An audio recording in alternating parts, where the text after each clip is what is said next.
morning to all of you at 6:15 on Friday the 13th of March. Do keep your fingers crossed in view of that date. You're watching TVAM. I'm Mike Morris, and for the next 45 minutes we'll be bringing you all the overnight news and sport. Wincy will be telling us what the weather has in store for us, and Brian Milton, well, he has a mysterious story about a gun factory amongst other things. And commenting on the news this morning, a lot of the main stories will be an old friend of ours, Lord Soper. And then at 7 o'clock, Anne Diamond and Richard Keys will be here with Good Morning Britain. Now, we've had a letter in about Mr. Gordon Honeycomb from You Know Who. It's an epic poem, really. I'll just quote you two lines because we're running out of time. The 6:15 switch on has been very worthwhile with your wave to Mike and your super smile. So, as we go over to the breakfast news headlines with Gordon Honeycomb, let's give it this. Good morning to you, Gordon. Morning, Mike. And good morning. In Australia, the British government have lost their bid to stop former MI5 agent Peter Wright from publishing his memoirs. The government now have 28 days to appeal before Mr. Wright can publish his book, Spycatcher. Judge Philip Powell has ordered the government to pay Mr. Wright's costs. As the salvage operation to right the stricken ferry, the Herald of Free Enterprise, goes on in Belgium this morning, speculation over the cause of the disaster continues, with the Times newspaper reporting that the ferry did hit the harbour wall before it sank. And as counting gets underway this morning in the Truro by-election, it looks very much like a resounding victory for the Liberals. They should hold their majority of more than 10,000 when the result is announced shortly before midday. Financial news finally. In Tokyo, the Nikkei Dow closed a few moments ago up 28 at 21,498, while in New York the Dow Jones opens this morning 2267, up 2 on yesterday, and in London the FT index opens at 1578, up 7 points on yesterday. Mike. Thanks very much indeed, Gordon. Let's find out about the weather now from Wincy. Good morning. Well, we've got a frosty start still for quite a few people this morning, and a fair bit of fog around in southern Wales and southwest England. Fairly early on this morning, though, that fog should disappear to leave some quite bright sunshine. For the rest of us, a cloudy start, pretty dull. Just light winds. We've got a light northerly affecting England and Wales, and a light southerly into Northern Ireland and Scotland. The northwest of Scotland starting a bit drizzly damp this morning, and that rain is rapidly going to get into the rest of northern Scotland throughout the morning. By midday, the top temperatures, well, it's not wonderful, it's not too bad, I suppose. 7 degrees in southern parts where there's most likely to see the sunshine, and in southern Wales. The rest of us cloud, but rain coming along quite heavily into much of Scotland, falling as sleet and snow on high ground. That's it for the moment. Mike. Thanks very much indeed, Wincy. Good morning to you, Brian Milton. What is obsessing the City Desk this morning? Well, it's the sale of a gun factory. Do you want to buy a gun factory? Because Royal Ordnance is up for sale today. The government is selling off a company, a whole series of companies that make arms, ammunition, bullets, explosives, which they've had for the last 400 years. And it isn't a sale like British Airways or TSB or British Gas, which goes to SIDS. It's something that has got an asset value of £235 million. And what we're curious about in doing the story is why, with an asset value like that, one of the prospective buyers are said to have offered £0, my sort of price, your sort of price, for something like that. And why also the government wants to sell it off when it looks like it's not really going to make anything like as much money as it is worth on paper. So I've got It's all Chris part Tarry of the Big Bang, presumably. Michael, I have heard that joke before. I headed all the way into the studio, okay? I've got Chris Tarry from Scrimgeour Vickers who will be in to talk about the subject. And we won't actually be dealing with the morality of the sale. We'll just actually be dealing with why it's actually being sold and why it's being sold so cheap. Thank you, Brian. We'll look forward to that with considerable interest. But right now, let's have a look at the front pages, and let's start off with a mild, world exclusive for TVAM. Here we go. In the Sun newspaper, Boy George sings for the Sun Fund victims in aid, of course, of the... They're planning to make a charity record in aid of the victims of that terrible ferry disaster. And it says here that our own Golden Girl TV, Anne Diamond, has agreed to do her bit by playing the flute. Well, now here's the exclusive bit. Anne was shocked and stunned at this news. She's, in fact, she tells me, going to help with the sing-along, not play the flute. Right, let's move on. More serious topics. Today newspaper, predictably, Nigel Lawson is talking about, or they are suggesting that there's going to be a budget giveaway, a £5 million bonanza. Perhaps more noteworthy is a nice little colour spread here. Dye and Fergie, as some call them. The reigning colours now are red, interlaced with black and white. colour clash. Hope they didn't look at each other before they went out. They might have changed their moods. Now, the Daily Mail, the overnight news is that the government has lost its case in trying to prevent the spy catcher Peter Wright from publishing his book. You remember the long trial that took place in Australia. Now, one of the stars of that trial, in fact, I suppose the undoubted star of that trial, was the Australian advocate Malcolm Turnbull, who performed with some brilliance. And the good news is we're going to talk to Mr. Turnbull live in Australia shortly after 8 o'clock. There we are. Spy book battle lost by Maggie. The heavies are also dealing with that story. Judge rejecting the ban on MI5 revelations. Inevitably, we should add that the government is expected to appeal, so the story is far from over yet. There's the Times. Britain loses fight to ban MI5 memoirs. Go ahead for nuclear plant at Sizewell, says the Daily Telegraph. You may have seen Jonathan Porritt of the Green Party less than pleased about that yesterday. That's understandable. But the government say it's the way forward. There are many, many others in Britain who, of course, say, what about the environment? Surely there are other methods. We have natural resources. We didn't need a nuclear reactor. And the Daily Mirror, well, surrogacy again, the torment of a baby deal mother.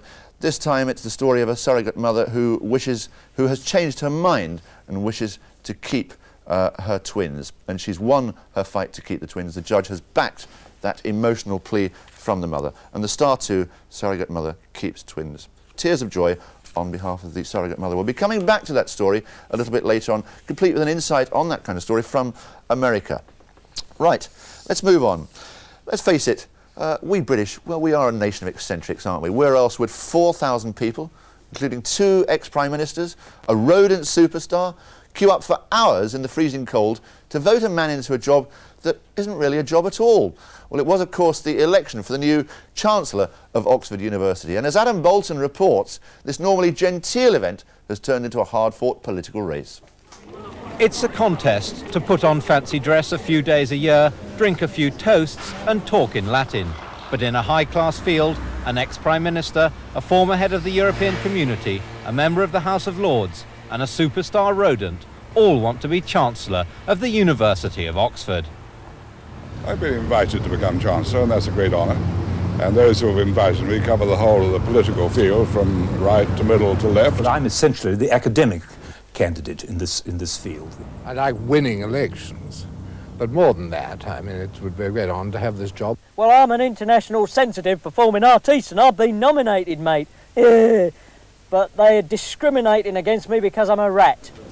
40,000 Oxford MA graduates are eligible to vote, but normally only a comparative handful of teachers or dons living here bother. This time it's different. A political dogfight is making national news, and Oxford old boys, from Sir Alistair Burnett to the present cabinet, will journey here to back their man. Hungry for any sort of feather in their cap, the Alliance have been lobbying hard for Roy Jenkins, ex-head of the SDP and a senior minister for Labour under Harold Wilson.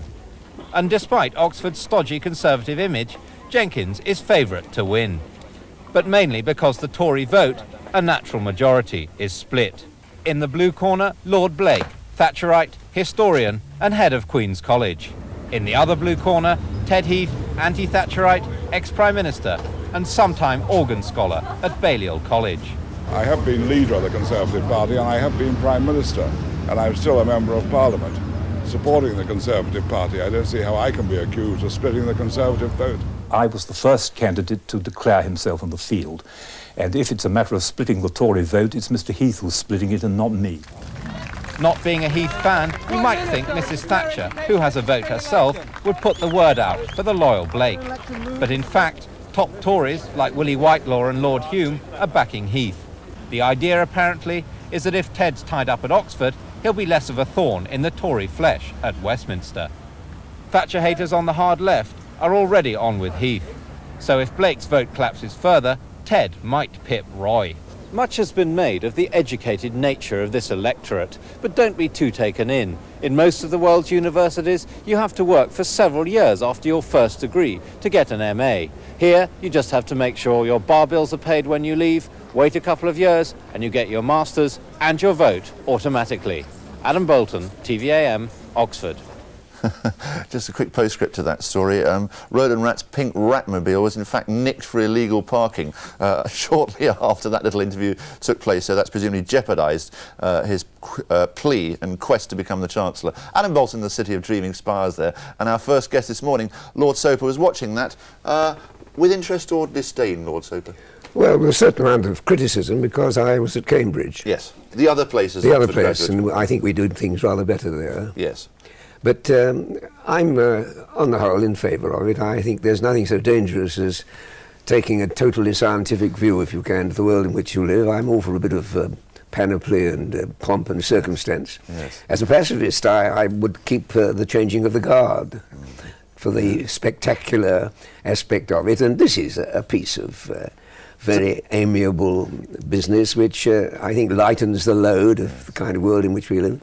Well, less light, and one of the reasons you're into this morning, Lord Soper, is the launching of a campaign pleading, in a sense, for £650 million to ease the suffering of the children of Britain. We were dealing with the elders there, but it's the children, perhaps, that we need to focus on. Why the need for £650 million? First of all, because there's a need to get to know what is really happening.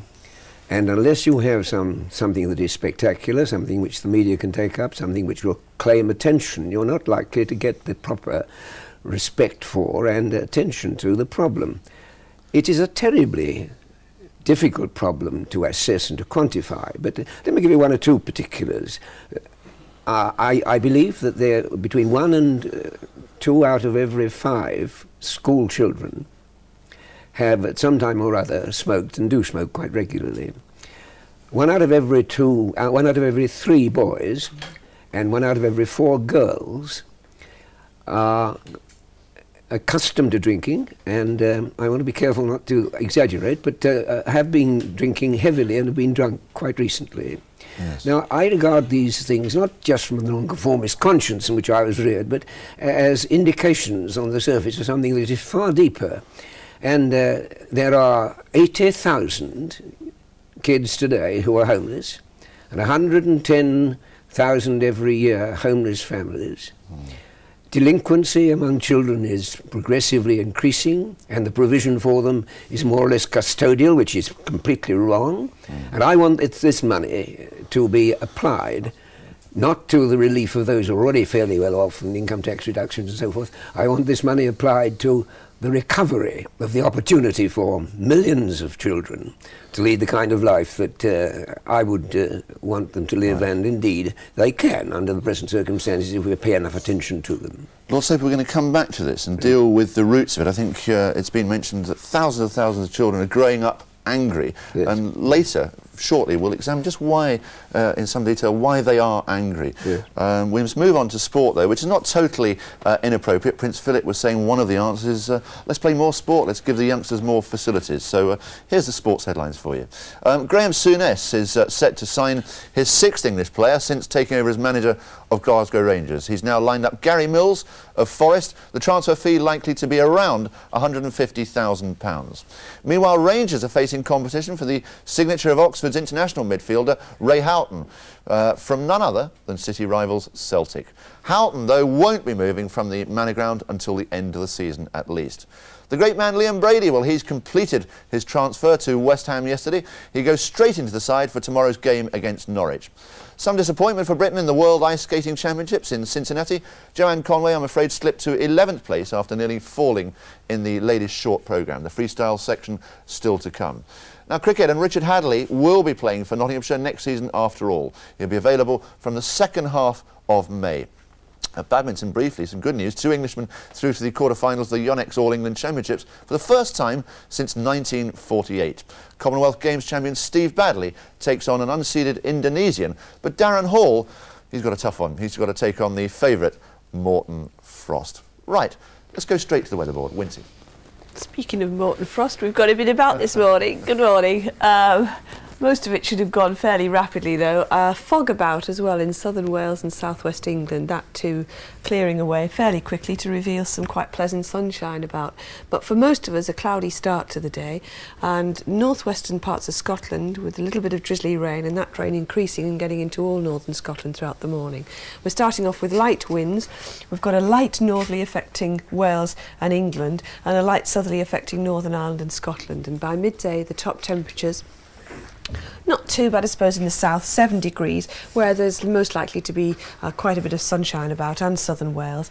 For the rest of us, still a lot of cloud about in the bulk of the rest of England and Wales, southern Scotland and Northern Ireland to start the afternoon, but this rain increasing quite rapidly throughout much of Scotland, and sleet and snow falling on high ground, so there'll be a few inches of snow up on the hills in Scotland, and the winds increasing. That's it for the moment. Back to Mike. Thanks very much indeed, Wincy. It's exactly 6:30. Let's get the latest news now from Gordon Honeycomb. Mike, thank you. Good morning. The British government have lost their bid to stop the former MI5 agent Peter Wright from publishing his memoirs in Australia. Judge Philip Powell gave the go-ahead for the book Spycatcher and ordered the government to pay Mr. Wright's costs. He said it was clear that British intelligence had leaked like a sieve for years. He remarked that the government's claim that the book would cause harm sounded decidedly hollow. The government are expected to appeal. Chris Zinn reports from Sydney. Malcolm Turnbull, solicitor for Wright, arrived at Sydney Supreme Court to hear the decision that Mr. Justice Powell had spent nearly 3 months considering. However, 71-year-old Mr. Wright was isolated in a Tasmanian hospital, suffering from high blood pressure and under orders not to talk to the media. Late last year, he'd spent 5 weeks in the same court hearing Mr. Turnbull argue his memoirs pose no threat to Britain's national security. After the 5-minute hearing, Mr. Turnbull spoke to reporters. We're very happy and I'm only sorry that Peter's not here to see this result. Mr. Wright sincerely believed that this book would cause no harm to Britain or to the security service, and it would seem that His Honour has ultimately come to the same conclusion. The British High Commissioner in Australia, Sir John Lee, said the decision to appeal or not would be made in London very soon. And we believe that he had an obligation, a lifelong obligation, of confidentiality, and that's what we have brought the case for. The publishers say without an appeal, the book Spycatcher could be on Australian bookstands within a month. Chris Zinn, TVAM, Sydney. John Stalker, Greater Manchester's Deputy Chief Constable, will clear his desk for the last time today. In an exclusive interview with TVAM, Mr. Stalker, who's 47, says he's leaving his post disappointed but not bitter. Paul Newman reports. After more than 30 years in the police force, John Stalker officially retires today for personal and family reasons. It was a decision that became inevitable following the recriminations of his suspension from duty last year and his removal as head of a sensitive inquiry into the RUC in Northern Ireland. But even today, the source of allegations that he associated with known criminals remains a mystery. Nothing is clearer. I hope that after I'd returned to work that things would perhaps fall into place and I would begin to understand at least part of what had caused people to act as they did, but I'm still none the wiser. I just don't understand it, and I suppose perhaps I never will. As John Stalker prepares to start a new life outside the police force, his main priority now is to complete a book giving his version of this extraordinary affair. When it's published in a few months' time, it'll spell out in detail the reasons for his premature retirement, including controversial revelations about the relationship with his Chief Constable, James Anderton. Paul Newman, TVAM, in Cheshire. The Chief Constable, James Anderton, has refused to comment. The salvage operation to right the stricken ferry Herald of Free Enterprise goes on in Belgium this morning. Meanwhile, speculation over the cause of the fatal accident continues, with the Times newspaper this morning reporting that the ferry did hit the harbour wall before it sank. Jeff Mead reports from Zeebrugge. It's exactly 1 week tonight since disaster struck the Herald of Free Enterprise. She's still lying on her side, 1.5 miles beyond the Zeebrugge harbour wall behind me. But life, and for Townsend Torreson, business must go on. They're still running 16 sailings a day in and out of this harbour. Every one of them sailed precisely by the book. Certainly Captain Laurie Quigley, one of Townsend's most experienced masters, was leaving nothing to chance as he personally took the controls of the Free Enterprise leaving for Dover. 2 of his officers were assigned to watch the bow doors, in addition to this small red warning light on the bridge itself. On shore, while most of the grieving relatives have now gone home, some wait at these holiday flats for divers to recover at least 80 bodies which remain inside the hull. This is Jeff Mead, TVAM in Zeebrugge. The Truro by-election result is due by lunchtime, and all the signs are that the Liberals will hold their majority of more than 10,000. A turnout of about 70% has boosted Matthew Taylor's hopes of becoming Britain's youngest MP, succeeding David Penhaligon, who was killed in a car accident just before Christmas. Survivors of the Abbeystead water plant disaster and their relatives will learn today whether they've won a 3-year battle for compensation. Villagers from St Michael's-on-Wyre in Lancashire were touring the plant in 1984 when an explosion killed 16 people and injured another 28. They're suing for more than £1.5 million. Finally, in Detroit, 4 firefighters were killed in a blaze which swept through 3 warehouses. 5 others were injured. The fire began in an abandoned warehouse and spread to the other buildings, sending clouds of smoke across the city and snarling up rush hour traffic. One of the firemen fell from a 3rd-floor window. The others were trapped by falling masonry. That's the news. It's 6:36. Thanks very much indeed, Gordon. Right, let's go straight over to the Money Matters desk and meet Brian Milton. Thank you, Michael. Good morning. The financial news. And London markets continued to be optimistic yesterday, especially about the budget and the prospect of another interest rate cut soon. The FT index opens today at 1,578. It's up 7 points on yesterday. In New York, the market drifted throughout the day while investors consolidated, and there was late profit-taking. The Dow Jones opens today at 2,267. That's down 2 points on yesterday. In Tokyo this morning, the buying frenzy seems to have abated, even if only temporarily. The Nikkei Dow closed half an hour ago, up just 28 points at 21,498, another new record. Today's top story, do you want to buy a gun factory? There's one for sale today, along with explosives plants and various factories making bullets. They're all part of Royal Ordnance, state-owned for the past 400 years and up for auction by the government.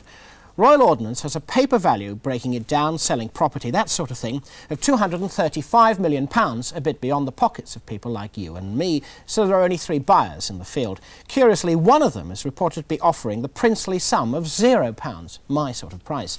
The 3 prospective buyers are Ferranti, British Aerospace and GKN. The government, which had hoped for at least £150 million for Royal Ordnance, won't get it. It may even go for the knockdown price of £50 million. So why is it being flogged off cheap?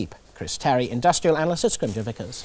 First of all, I don't think it will go for £50 million. I think that would be unacceptable to the government. And I think the reason why it might go below its asset value is because, although it has undergone a considerable change since the time it was going to be floated last summer, there's still quite a way to go. Profit per employee is around about £1,500 a head. Compare that with British Aerospace at about £2,500 a head. I think there's some way to go on the profit front there. You're saying it's not really very efficient? I think there's scope for improving efficiency, and I think great strides have already been made by Roger Pennington, who was appointed about a year ago. But I think the price has obviously got to reflect the potential rather than what's been achieved at the moment. There are something like 8 million SIDS out there, all of whom have been buying governments or companies from the government. Why isn't it being flogged to SIDS? Well, about a year ago, it was going to be privatised. That was suddenly pulled in the summer of last year. I think it's a difficult type of investment for the private investor, and quite clearly the contenders who are there at the moment are very serious about adding to it. And I think what Royal Ordnance needs is a company which can come in and not only add technology to the business, but also unlock the technology which is clearly inherent in the business. Do you believe the reports that one of the 3 bidders has offered no pounds at all? It's certainly a story I've heard, but there's a lot of speculation at the moment. And who do you think will win? The smart money at the moment is on GKN. Chris Terry, thank you. Other news now, and 2 important economic figures are published today in the United States. The US industrial production figure, that measures the output of factories and mines and so on, is regarded as a barometer of US economic health. Stephen Lewis, economic guru at Phillips & Drew and our own 5th horseman, expects an increase of 0.7% and says there's a steady replenishment of stock going on. The second figure, US producer prices, measures the price of goods before they get into the shops, and that's a way of measuring inflation. Jeffrey Dennis of James Capel expects an increase of 0.5%, reflecting the recent increase in the price of oil. Mr. Dennis says the underlying trend of inflation is upwards. Lead financial story in the FT is US Treasury pleas for commercial banks to be more flexible about third world debt. The FT says there's official American pressure to get banks to adopt a proposal from the Philippines to turn debts into tradable notes, and banks are not very happy with the idea. Currency news from Tokyo this morning, where markets are stable. The long bond, the benchmark of world interest rates, yielded 7.520% at close. The pound traded steadily against the dollar at $1.5870, but slightly weaker against the Deutschmark at 2.948 marks.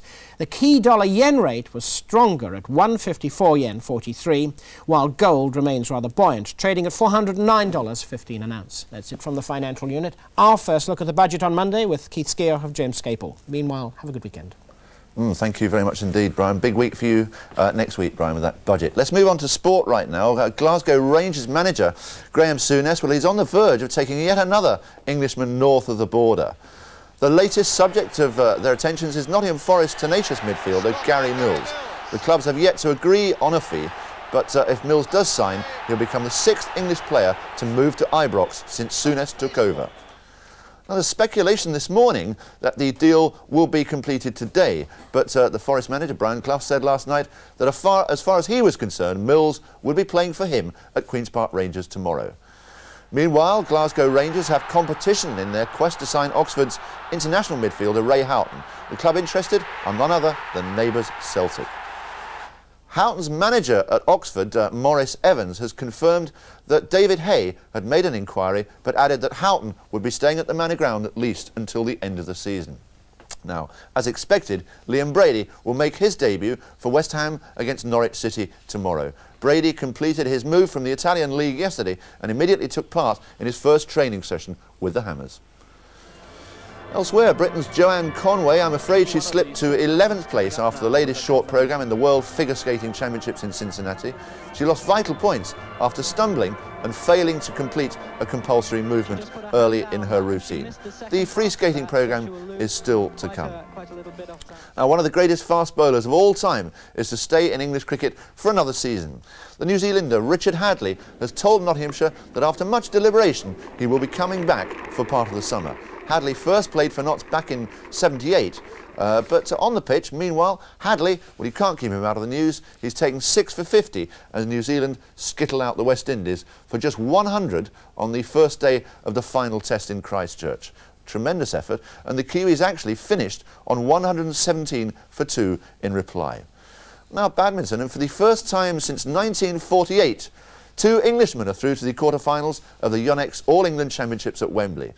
Commonwealth Games champion Stephen Badley looks set to go further against an unseeded Indonesian, but the ever-improving Darren Hall must now meet the top seed Morten Frost of Denmark.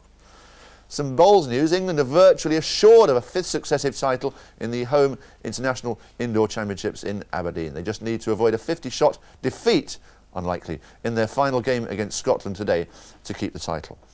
Now on to racing briefly. 3 meetings today at Carlisle, Market Rasen and Sandown. The going news: it's good to soft, but soft in places at Carlisle, good to soft at Market Rasen and good at Sandown. The big race today is the Horse and Hound Grand Military Gold Cup, which is the 3-5 at Sandown. Now, Her Royal Highness Princess Anne rides her own horse, Knocknaculia, but Jim McGrath goes for an outsider in that race, the traitor. He selects Naughty Niece, that's number 18, Naughty Niece, in the 5-past-3 at Sandown Park.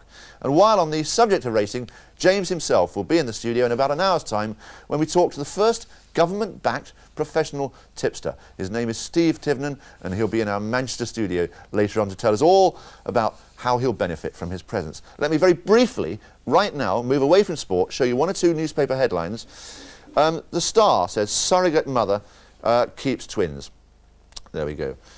And the Daily Mirror talks of the torment of the baby deal mother. It's, of course, a surrogate who's changed her mind and decided that she wants to keep the twins, and the court in Britain has backed her. In America, meanwhile, interestingly enough, there's a similar case going on, and USA Today, on sale right round Europe and America, has polled the public, should the surrogate mother there have the right to change her mind and keep the baby? The answer in America, the public say no. 61% say the father should. Lord Soper, what's your reaction to that? It's very much a commercial quest, isn't it? I'm quite sure that the trauma, the experience of bearing a child, though of course as a male I shan't do that, is so fundamental that to treat it in scientific terms or in terms of practicality is to miss the point.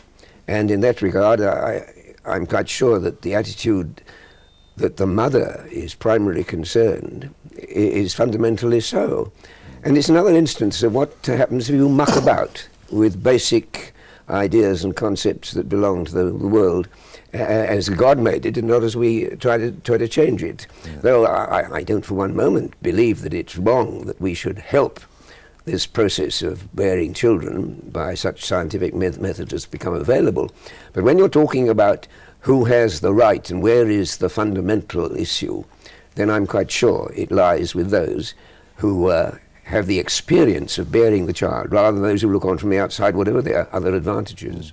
Well, thank you for that comment, Lord Soper. Very shortly we'll come back to you and talk about, well, the main reason you're in today, to talk about the children of Britain who many would say are very much in need of great assistance. Thanks to you for the moment, though.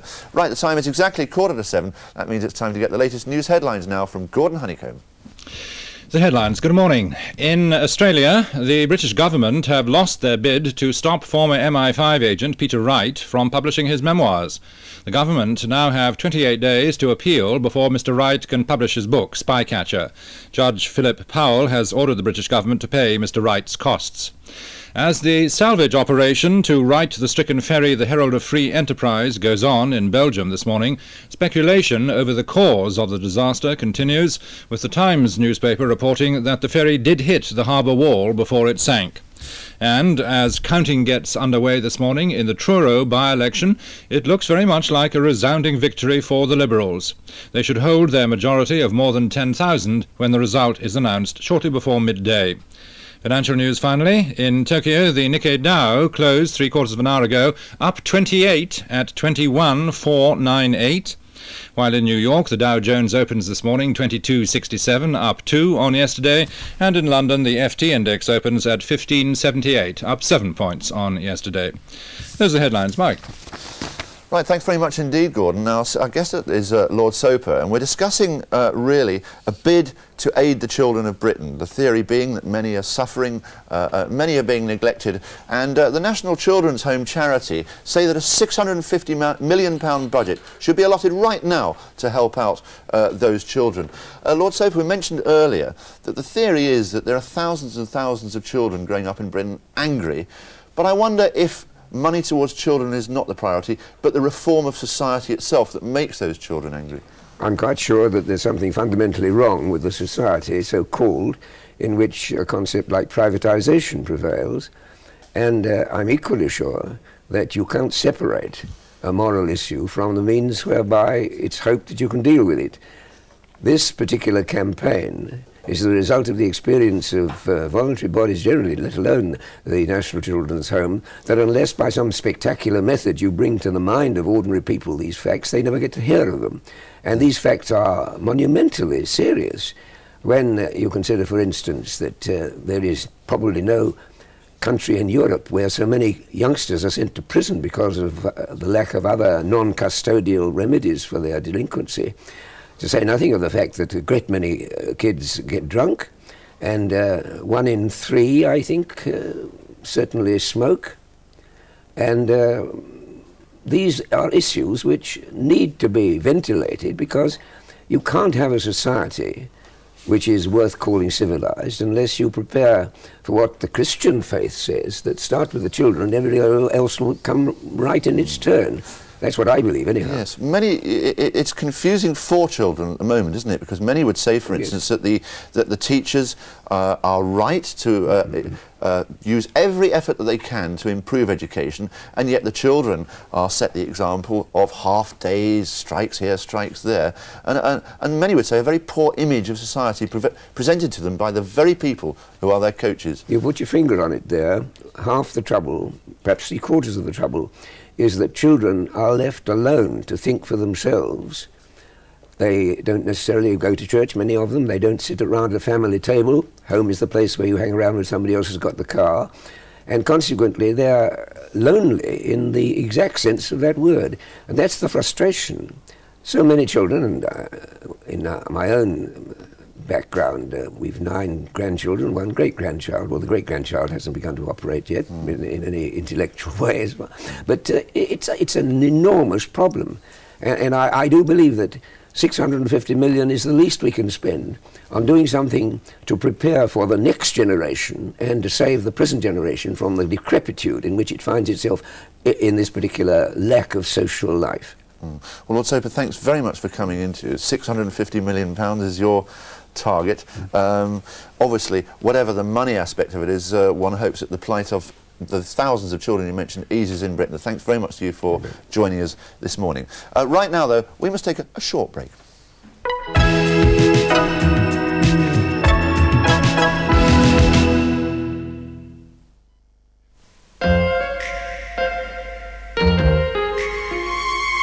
In the maze of toilet tissue, the soft option is to go for what you know.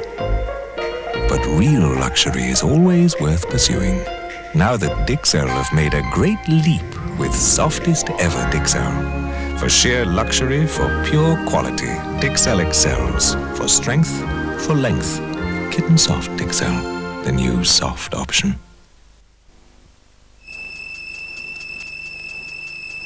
You wouldn't tackle a fire if you knew what was going to happen. In 30 seconds, your house will start to fill with deadly smoke. In 40 seconds, you won't be able to breathe upstairs. In 50 seconds, you won't be able to breathe downstairs. So you won't even have time to fill a bucket of water.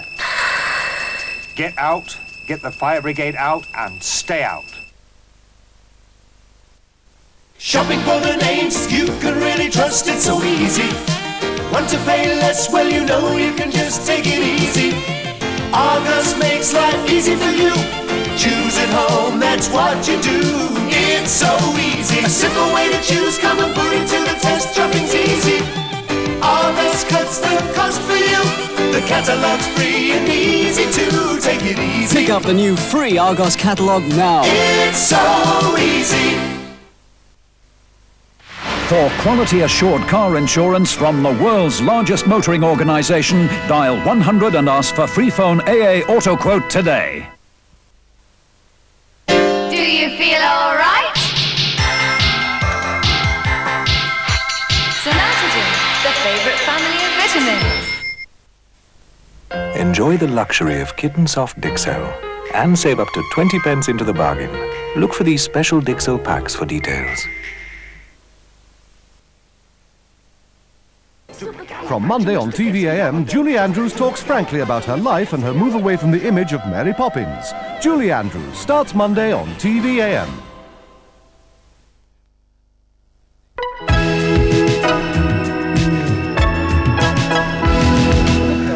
Good dog. Yeah, once again, I'm kneeling before greatness, and once again, it's Liz is going to help out all you people who have that terrible problem of back injuries and back pain. But are there plans afoot for me? Richard's told you. We're going to work on Mike's tummy muscles in 2 weeks' time. We're going to get you fit for spring. Oh, really? Yes. Of course, my holiday rota needs adjusting slightly, and I might not be available, but I hope to be. But they'll do it with you. Don't worry, you will not be alone. Get on with the back pain. We will. So, how's your back? Take care of it. Make sure if you're lifting heavy things over the weekend, bend the legs, keep the back straight. But for now, we'll go over through a curved spine so we can relax. Shoulders fall into place, then your head. That's when you want to sigh as you stretch right up. And fold over again. Up you come. Oh, relax the shoulders down. Straighten your arms, chin towards your chest. Now sink down, let your elbows come in. Now straighten, collapse in. And rise up. And then same thing, but with the hands behind your head.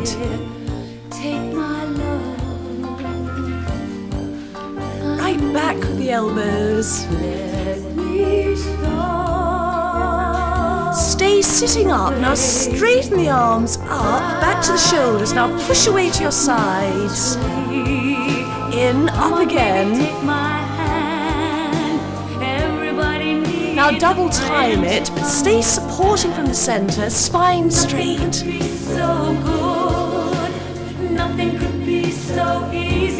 up again. Shake out your shoulders, no tension. Place your left hand on the shoulder, now it's overarm, and then back. Keep it nice and loose. Keep that shoulder down and relaxed. Change. But we're trying to ease the pain. And over. Actually, this would be good for Mike's cricket. Both elbows back, once, and then the arms forward and out to the side. That's one for swimming. But keep that support going, and that's done by the tummy in and the spine straight. Now relax and incline your head to your right, and up to your left. Relax the neck muscles, and then down.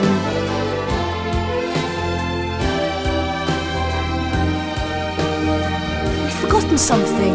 Up you come through your thighs. It's Friday. Our little jump, and if you're working tomorrow, I'm sorry, just a little jump. Mind your backs. Nothing could be so good. Nothing could be so. Thank you very much indeed, Lizzie. No, I wasn't supposed to do exercises today, Richard. I thought that Lizzie had a surprise for you, that you were going to get involved in some way this morning. Did you have evidence of this, Anne? I thought you were going to do them too. I was the previous week. You must have been watching, Mike, when I was rushed busy at over this to time speak of the to day. you two. As soon as you come in, I rush over to speak to you.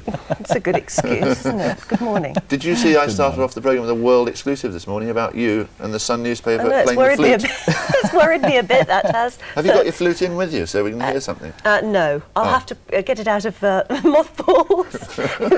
I may well talk the Sun into deciding that I'd be better off in some other role.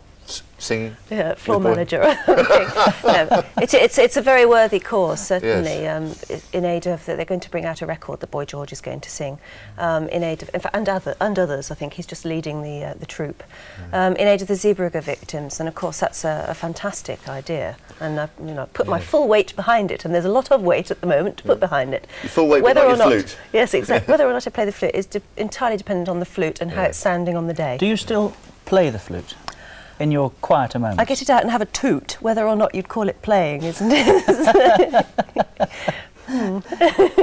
Actually, I mean, in fairness, serious point to be made. Once again, the rock industry is responding brilliantly. And I know, Rod Stewart, royalties from his great record, Sailing, going. It's just a pity that unfortunately it had to be announced on the same day that Boy George was also charged for possession of cannabis. But that's all he has been, is charged, obviously. But it's, as you say, it's a great response from the rock industry again, and it's going to be very exciting. To make concentrating at this time of the day very difficult when she sits upstairs now getting in trim, won't it, before... Don't worry, I'm not going to impose it on anyone, really. Bad enough with Gordon combing his hair, that always distracts me. Does it distract you, Wincy? I've got a little quiz for you, right? Oh no. What's that? An arch. It's a bridge. I'll tell you at half past 7. It's a viaduct. I'll tell you at 7:30. All right? So you can think about that. I'm thinking. Okay. It's heavy, I'll tell you that. Good morning. It's a bit of frosty start about for most of us this morning. Fog, southern Wales and southwest England. But most of that is going to disappear throughout the morning. Cloudy for the rest of us. Rain already getting into the extreme northwest of Scotland. That's going to creep across into much of northern Scotland through the morning. Light winds to start with. We've got a light northerly affecting Wales and England and a light southerly affecting Northern Ireland and Scotland. And by midday, the top temperatures, well, not very wonderful, not horrible, I suppose. 7 degrees in the south, where we're much more likely to see the sunshine today, and in southern Wales. For the rest of us, cloudy to start with in the main for the rest of Wales, England and Northern Ireland. But this rain that's up in Scotland turning to sleet and snow on higher ground and rapidly moving into the rest of Scotland throughout the afternoon. Winds increasing with that worse weather up there, fairly fresh, gusting to gale force at times up there. 4 degrees up in the Northern Isles and a lot of wet weather ahead. And then by 6 o'clock, more rain coming into all of Scotland, getting into Northern Ireland, but warming up slightly, so the sleet and snow should be stopping. But by then it's left 4 or 5 inches up on some of the very high ground. But for the rest of us, a cloudy night into England and Wales, and the outlook for tomorrow, a bit more of that, I'm afraid. Back to Mike. Oh gosh. Keep your curtains firmly closed and do not emerge, and keep your television on for 24 hours. Now, I'll be staying with you, keeping up to date with all the sports news as it develops throughout the programme. But now it's almost 7 o'clock, and that means it's time for Good Morning Britain with Anne Diamond and Richard Keys.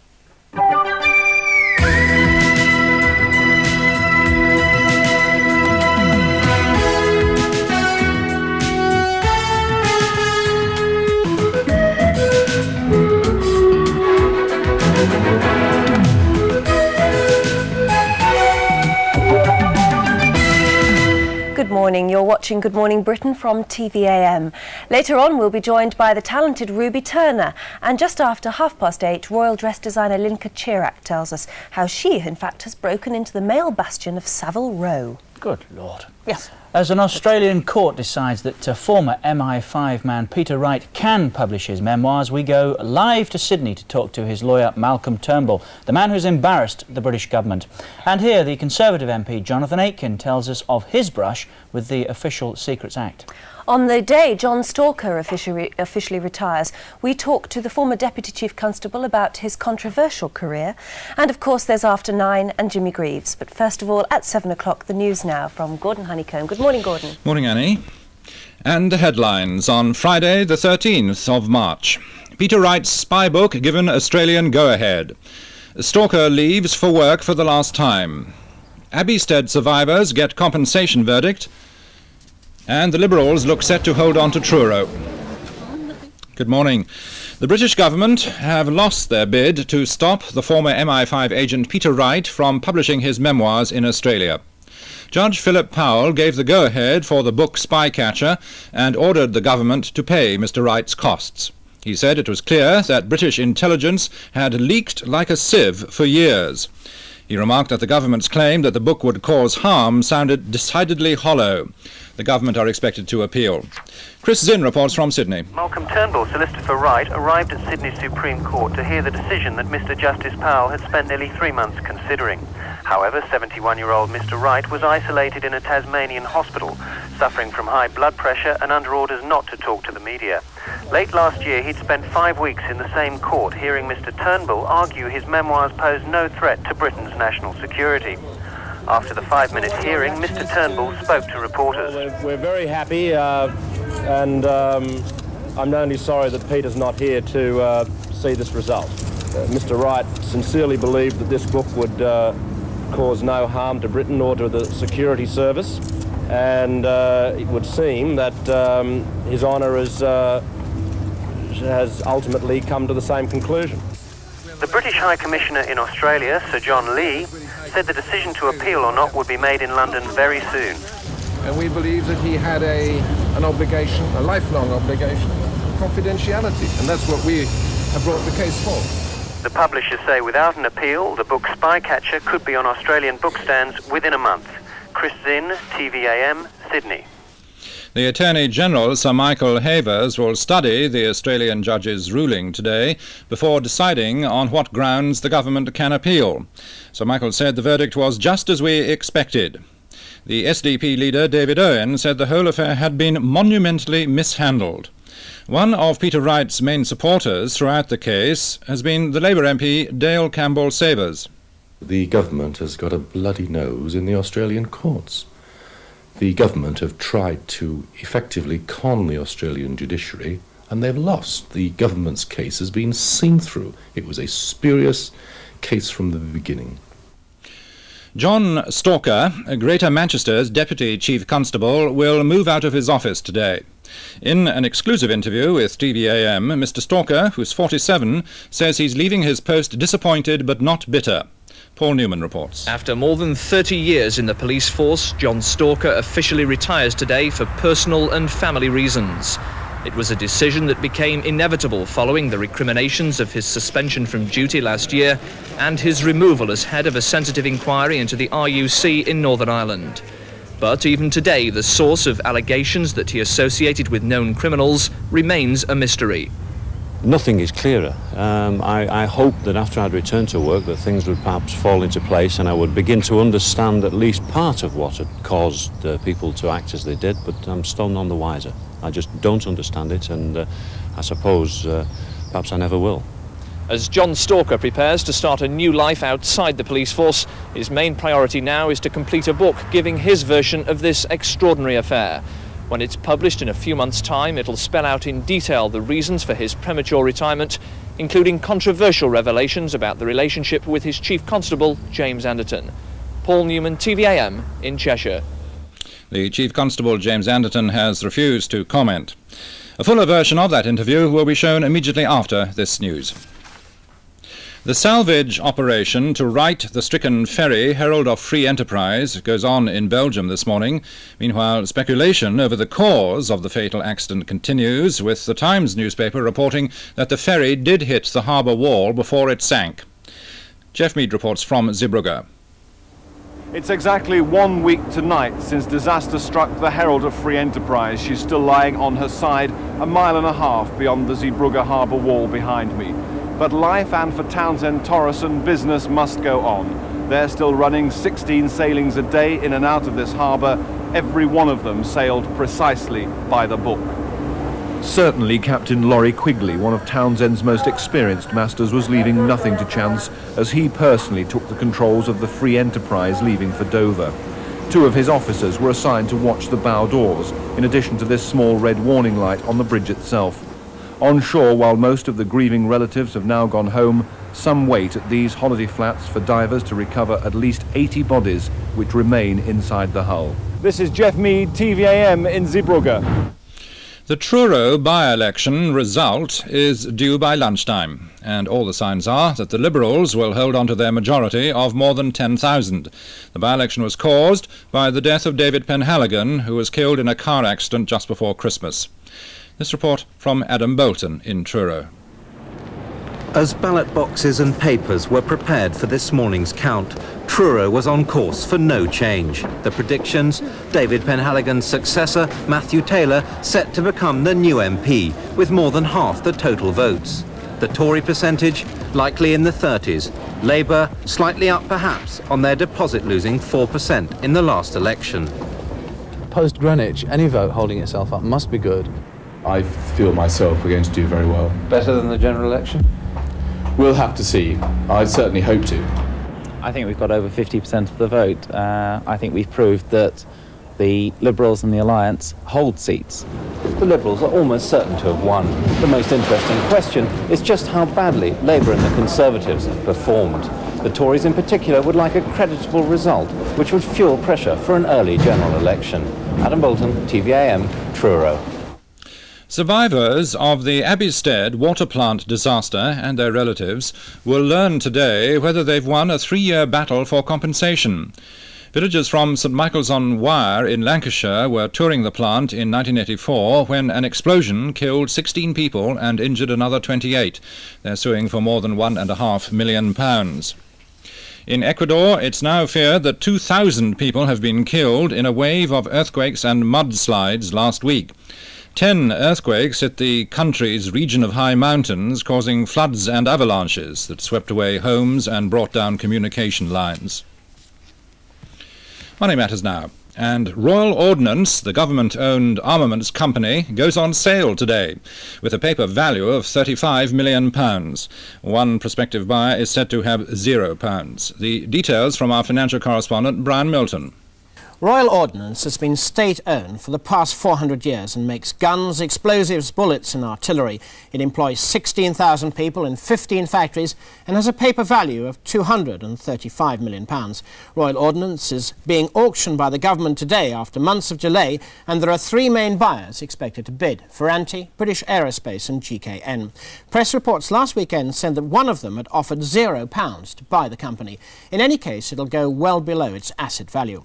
Chris Terry, the analyst at Scrimgeour Vickers, said on TVAM this morning the smart money was on GKN winning the auction. He also said the lowest serious price suggested, £50 million, wouldn't be accepted by the government. Stock market news: in Tokyo closed an hour ago, up 28 points at 21,498, another record. New York opens with the Dow Jones on 2267, down 2 on yesterday, while London opens with the FT index on 1578, up 7 on this time yesterday. Gordon? Now sport, and Glasgow Rangers could be set for another major transfer deal. Here's Mike Morris. Yes, Graham Souness is on the verge of signing his 6th English player since taking over as manager of Glasgow Rangers. His latest target is Nottingham Forest versatile midfielder Gary Mills, who's been capped twice by England under-21s. The clubs have yet to agree a fee, although it's believed to be in the region of £150,000. Meanwhile, Rangers have competition for the signature of Oxford's international midfielder Ray Houghton, and from none other than rivals Celtic. But while confirming Celtic manager David Hayes' inquiry, Oxford's Maurice Evans said Houghton would be staying at the Manor Ground at least until the end of the current season. Now skating, and Britain's Joanne Conway has slipped to 11th place after the ladies' short programme at the World Championships in Cincinnati. She lost vital points after stumbling and failing to complete a compulsory movement early in her routine. The free skating programme, though, is still to come. Gordon. And that's the news from TVAM at 10 minutes past 7. And as you may have seen in the news, the Deputy Chief Constable of Greater Manchester, John Stalker, officially retires today, 10 months after the start of the so-called Stalker affair. On Monday, 47-year-old Mr Stalker will be taking up a new job as General Manager of Mersey Television, the Liverpool-based company which produces the soap opera Brookside. Mr Stalker says he's leaving his current post a disappointed but not bitter man after 30 years in the police force. It happened so quickly and so suddenly, and as events showed so unjustifiably, that it took the breath away from us as a family, and I'm afraid that the strain is still there, and frankly it's the pressures that have I think probably prompted my family to ask me to leave the force, and of course that's what I've done. Even today, is the whole affair a mystery to you? It's more of a mystery now than it was 9 months ago. It's nothing is clearer. I hoped that after I'd returned to work that things would perhaps fall into place and I would begin to understand at least part of what had caused people to act as they did, but I'm still none the wiser. I just don't understand it, and I suppose perhaps I never will. You're a man cleared of any allegations, you're an innocent man. Does that make you a bitter man? Not bitter, because as I've said before, bitterness is a corrosive influence that sometimes affects the individual more than the people he's bitter against. I'm disappointed and hurt because of the problems it's brought to other people. As I've said many times before, I am a pro. I've been a policeman for a long time. I've got a defence mechanism, but my family haven't, so they shouldn't be expected to have. And that, seeing them hurt, has hurt me more than anyone could ever hurt me directly. Is it a big disappointment to you not to be able to complete the inquiry in the RUC which you started? Yes it is. I suppose I don't like living unfinished business, and that's what's happened. I would have liked to have finished that investigation, and I think it's fair to say that I still don't really understand why I was removed from it, but I certainly do not understand why I wasn't returned to it after I'd been returned to work. A lot has been said about your relationship with the Chief Constable. Is he a man whom you still hold in respect? As a Chief Constable, yes, I have a regard for him that cannot be affected by the events of the last few months. What are your thoughts on the Chief Constable of Greater Manchester? Is he a man that you also respect? I did respect him. No, I'm afraid I've lost that respect, personally. Because he has failed to support John? Well, he failed to support me, in actual fact. Because at the blackest days, I made phone calls to the Chief Constable's office and just had no return of call at all. And the very day that John was reinstated, I received a phone call to say that my husband couldn't park his car in a police car park. Now, for me, that was the Chief Constable's decision, incidentally, and for me that was the one thing in all of this. That was a double slap in the face, and I personally will never forget that or forgive it. John is a professional man, is a good man, and we're proud of him, and he didn't deserve this. Well, we asked Greater Manchester Police to comment on Mr Stalker's departure, but the Chief Constable James Anderton declined. Joining us now from our Manchester studio is Tony McArdle. Mr McArdle is a Manchester City Labour councillor, and he's also chairman of the Police Monitoring Committee. Good morning, Mr McArdle. Good morning. Your feelings today as Mr Stalker leaves? Sadness, really. Sadness that we're losing a very good policeman, and sad that the conspiracy that I believe took place to get rid of Mr Stalker from both the RUC inquiry and his job as Deputy Chief Constable has been successful. Conspiracy is a very strong word there. It is, yes. That is my belief, and it's a belief that's held by quite a lot of people in the Manchester area.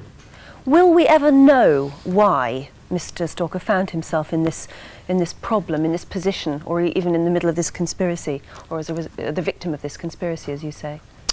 I think we're unlikely to know all the details of the things that led to Mr. Stalker actually being in this position. Whether we'll know bits of it, I don't know, but I don't think we'll ever know all the facts that led to this. How do you feel about the fact that we might never know? I mean, he's a man who's devoted his life to the police force, has risen to a very high-ranking position. To have your career ruined and never know why seems to be an amazing thing in 1987. I think it is, and it's not just the effect on John Stalker and his family, which the effect on his family was catastrophic. It's the effect on the rest of the police force. I know policemen now that are applying for early retirement because of the thing that happened to John Stalker. And it appears to me that the ripple effect of what's been done to him will remain with us for quite a long time. In what sort of ways? I mean, you said there that somebody has become disillusioned. Is that going to happen en masse, do you think? Well, I mean, I don't think we'll see thousands and thousands, because people to apply for early retirement need 25, 30 years service. But I know, for instance, of a sergeant and a constable that have got almost 30 years service that are applying to leave. And when you ask them privately, they say that if that can happen to Mr. Stalker, who is a professional man, been there for 30 years, highly respected, risen to a rank that is very, very senior, if that can happen to him, what chance for the rest of them? Could somebody have done more to support Mr. Stalker? Well, yes. I mean, the $64,000 question is why he wasn't supported by his chief, especially when he was returned to work, because there was systems devised that while he was away remained in force when he went back to work. For instance, some of the correspondence that would normally go through the Deputy Chief Constable still went straight from the Assistant Chief Constables to the Chief, effectively bypassing John Stalker. And I think that was the final nail that made John Stalker say enough is enough. Can the police authority not ask Mr. Anderton why? Well, the John Stalker thing is not finished. John Stalker's finishing today, but there are outstanding questions to be put to Mr. Anderton on his associations with other people, criminals, known criminals, and that has arisen because of what has happened to John Stalker, so it's not finished yet. What do you think is the effect not only on local police but the local people in the Manchester area? I know that he was supported to pay his legal bills to the tune of about £15,000, wasn't he, just by local people? He is one of the most popular figures in Greater Manchester, and certainly in Manchester, that I've known for a long, long time. If I can give you an instance, there was an opening of an Irish club several months ago, and he even got bigger cheers from that Irish community than the Irish ambassador and the Irish foreign minister. It's everybody knows about John Stalker, everybody feels he was fitted up, and if you did a mass survey of Manchester now, you'd get something in the 90% saying it had been fitted up, and they all feel sorry for John Stalker. Well, Mr. McArdle, we'll have to leave it there. As you say, even more will be coming out of the Stalker affair, and we'll obviously watch that with great interest. Thank you very much. Thank you. And we wish Mr. Stalker only the best in his new career in television. Absolutely. One of the other major stories this morning, in fact it's broken in Australia literally a few hours ago, is the decision of an Australian judge to allow Peter Wright, the former MI5 man, to publish his memoirs, which in the main deal with the Soviet penetration, or the alleged penetration, of MI5 in this country. There's a couple of headlines. There's the Mail Revenge of Spycatcher and the Express Spy Book Battle Lost by Maggie. It is possible, indeed likely, that the government will appeal. They've got 28 days in order to do so, and we'll be speaking to the man who so far has embarrassed the British government, Peter Wright's lawyer Malcolm Turnbull, after the 8 o'clock news this morning. That is around about 8:10. Right now it's 7:18. Let's face it, we British are a nation of eccentrics. Where else would you find 4,000 people, including 2 former prime ministers and a rodent superstar, queuing up for hours in the freezing cold to vote a man into a job that isn't really a job at all? It was, of course, the election for the new Chancellor of Oxford University, and as Adam Bolton reports, this normally genteel event has turned into a hard-fought political race. It's a contest to put on fancy dress a few days a year, drink a few toasts and talk in Latin.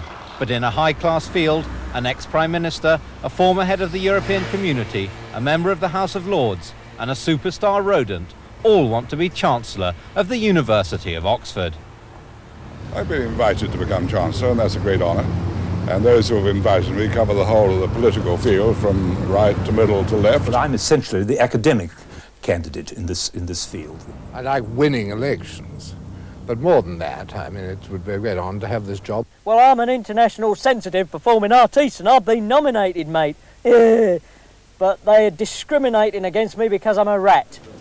40,000 Oxford MA graduates are eligible to vote, but normally only a comparative handful of teachers or dons living here bother. This time it's different. A political dogfight is making national news, and Oxford Old Boys, from Sir Alistair Burnett to the present cabinet, will journey here to back their man. Hungry for any sort of feather in their cap, the Alliance have been lobbying hard for Roy Jenkins, ex-head of the SDP and a senior minister for Labour under Harold Wilson. And despite Oxford's stodgy Conservative image, Jenkins is favourite to win. But mainly because the Tory vote, a natural majority, is split. In the blue corner, Lord Blake, Thatcherite, historian and head of Queen's College. In the other blue corner, Ted Heath, anti-Thatcherite, ex-Prime Minister and sometime organ scholar at Balliol College. I have been leader of the Conservative Party, and I have been Prime Minister, and I'm still a Member of Parliament.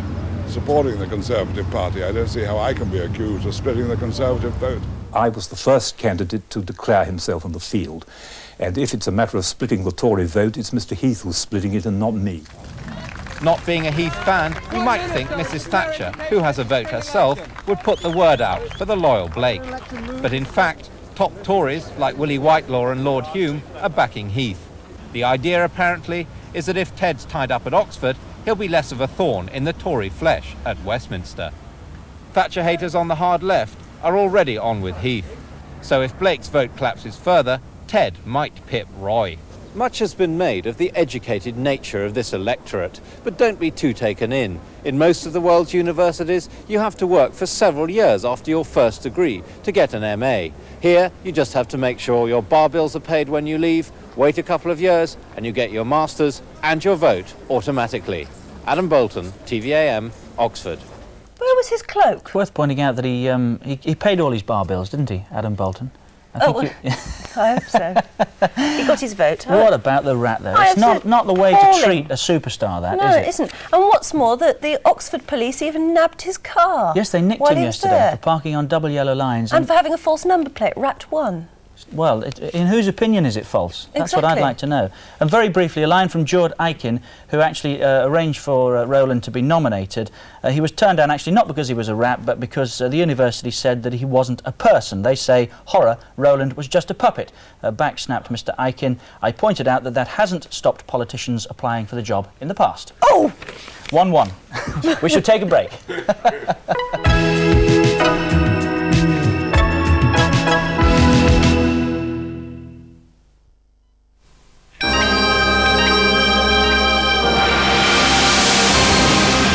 There's now a Surf Automatic with the power to tackle even the toughest stains.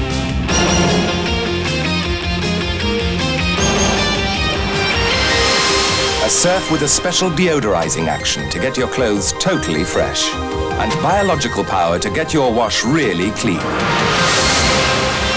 A cleanness you can see. A billowing freshness you can smell. Catch the wave with Surf Automatic.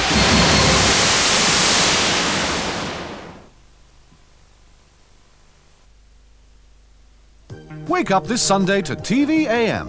At 5 to 7 we have Sunday Comment from Ann Varma. And at 7, Julie, Pete and Terry ask, are you awake yet? As they clock on with a look at time.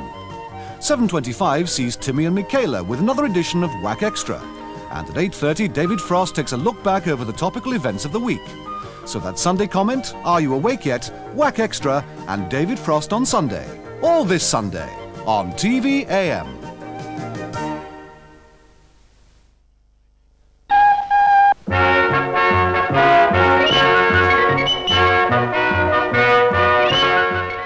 Time for another adventure with Popeye now, and a happy birthday to Fraser Sword from Scunthorpe, who's 6, and to Jesse Matthews from Stevenage, who will be celebrating his 7th birthday tomorrow. And for all of you with birthdays, here's Popeye.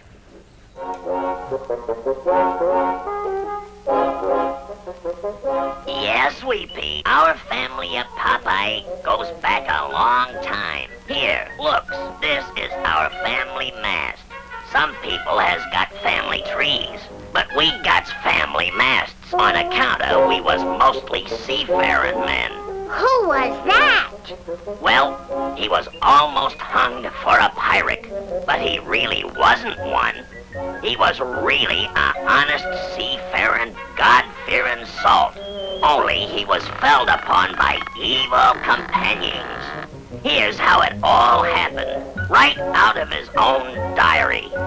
Avast and heave-ho, me hearties!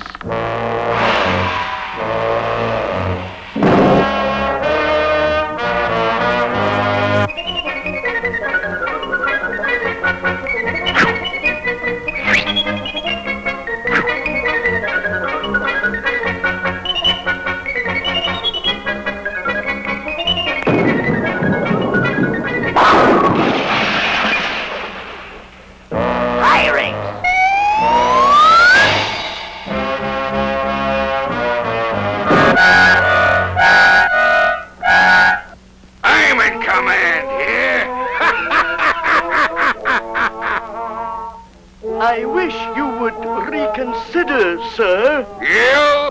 Ho-ho, and a bottle of rum. Oh, what hit me? Your conscience will bother you for such activity. Tighter stern. 100 proof to port. Are you sure you want to do this sorry deed? 80 bells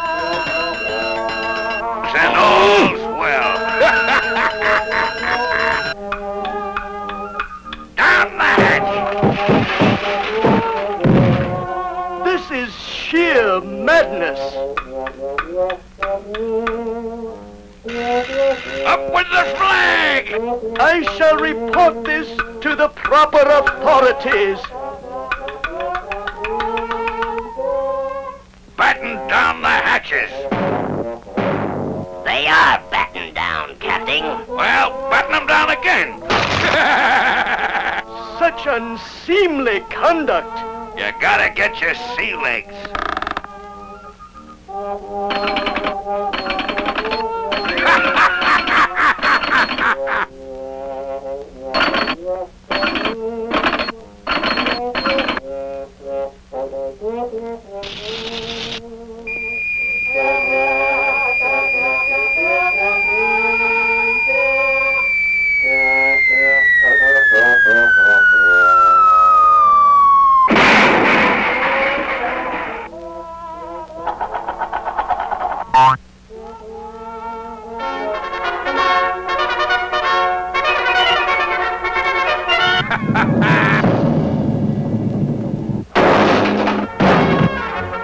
Bravo, Popeye!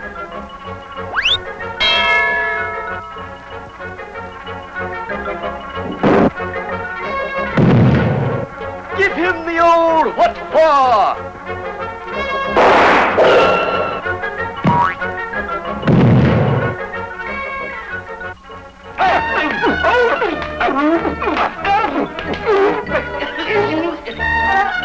Bravo,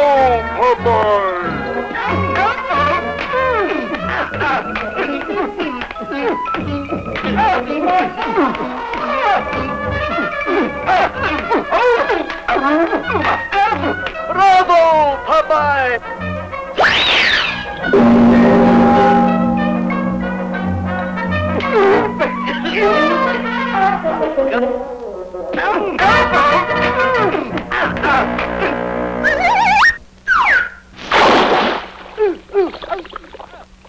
Sir, you are indeed a hero. Gee, he was brave. Yeah, 'cause he was great-great-grand Popeye. the Sailor Man. Good morning. Well, at 7 o'clock I asked Anne and Richard to try and identify half of this. It's actually a lump of the new Toad Tunnel, which is being opened today at 11:30 a.m. by Lord Skelmersdale on the A4155 at Hambledon. That's just north of Henley-on-Thames.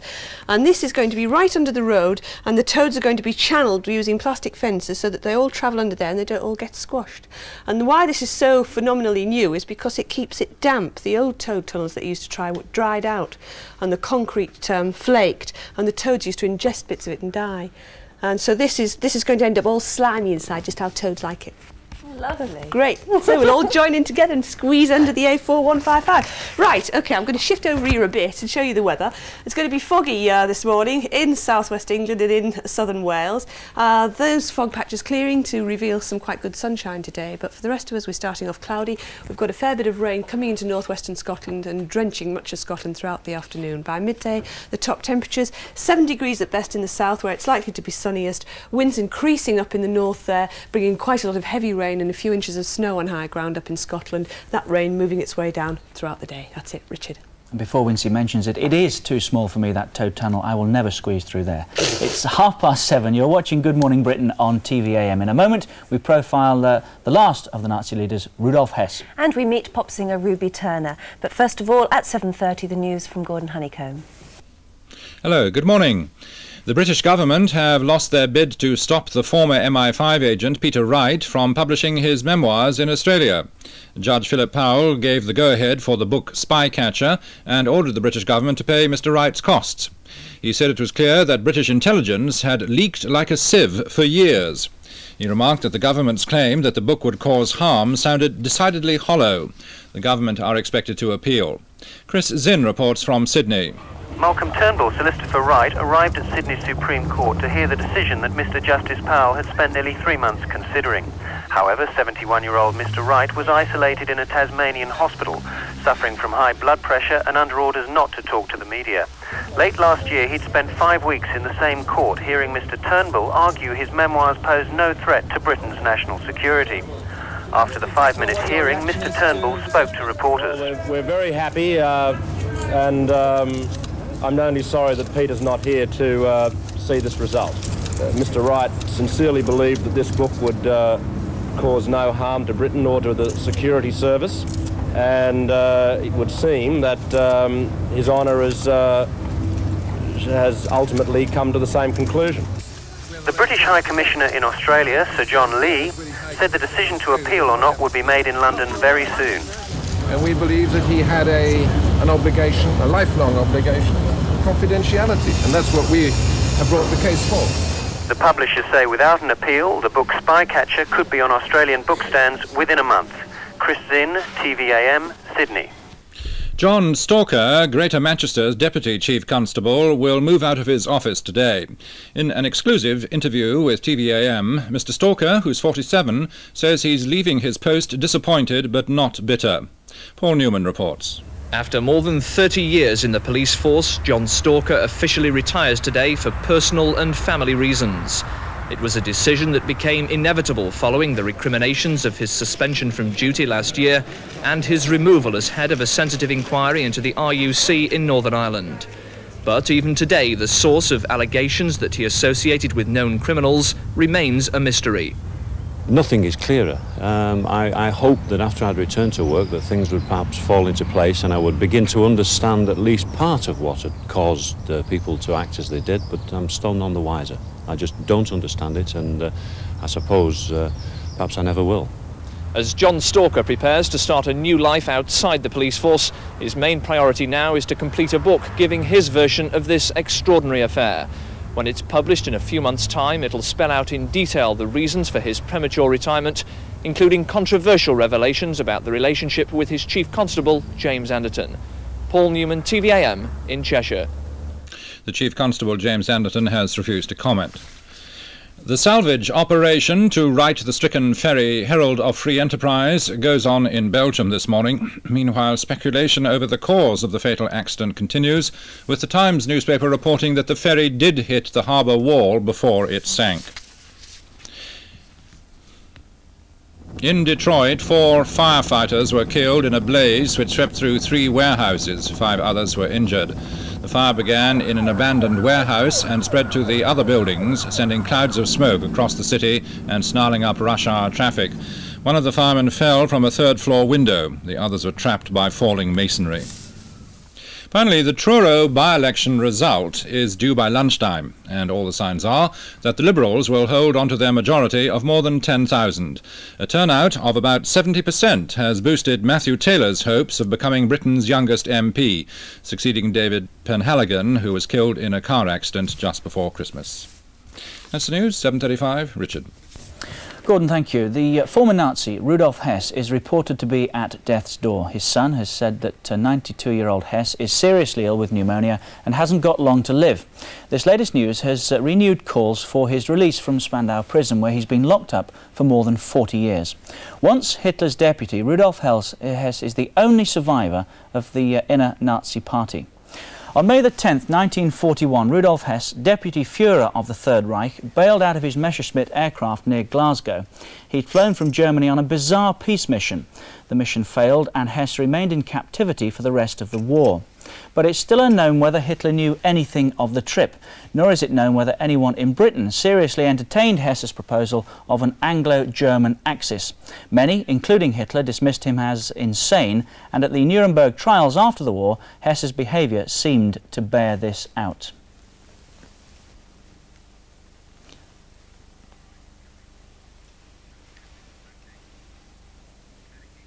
Well, we hope to hear a little bit from Rudolf Hess, but no matter.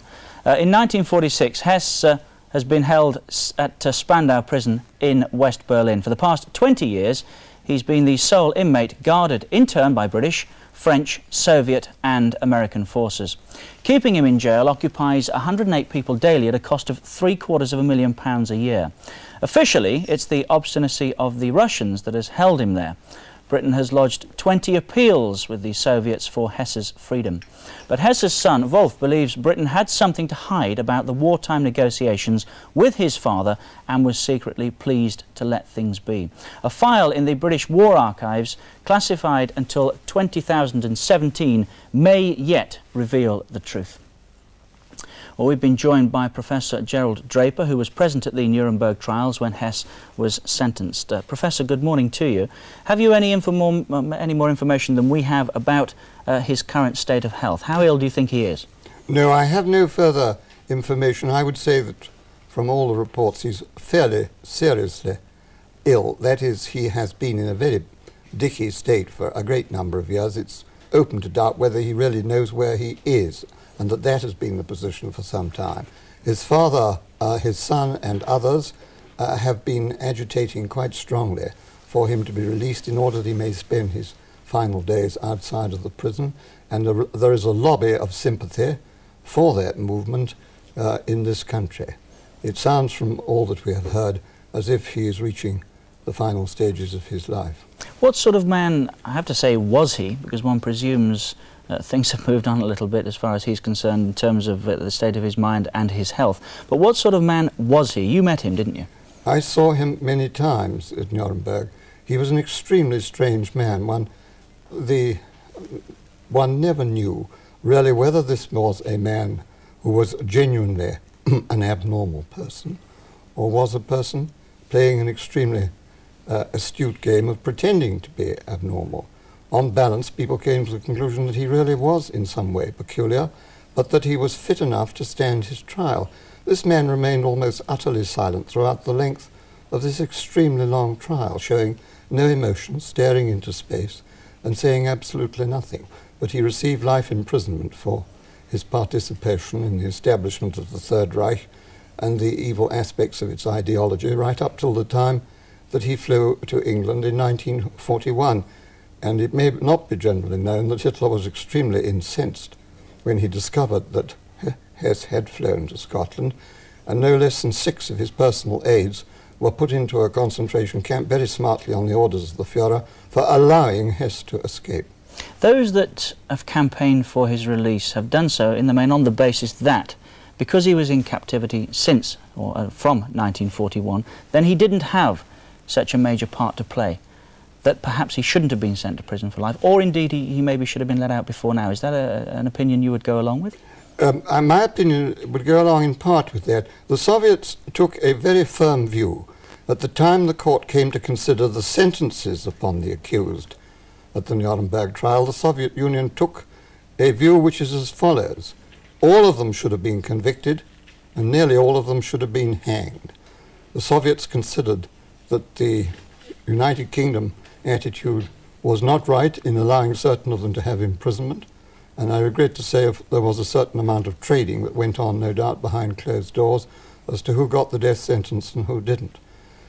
It would have been quite impossible to have thought of asking the Soviet Union to release Hess over the first 20 or so years of his imprisonment. The memories of the activities of the Third Reich in the Soviet Union will never be forgotten until the end of time. And any suggestion up till quite recently that he might be released on health or other age grounds to his family and so forth would have been out of the question. But the wheel is turning, and the question is, I doubt if the wheel will turn sufficiently quickly to enable Hess to die out of prison.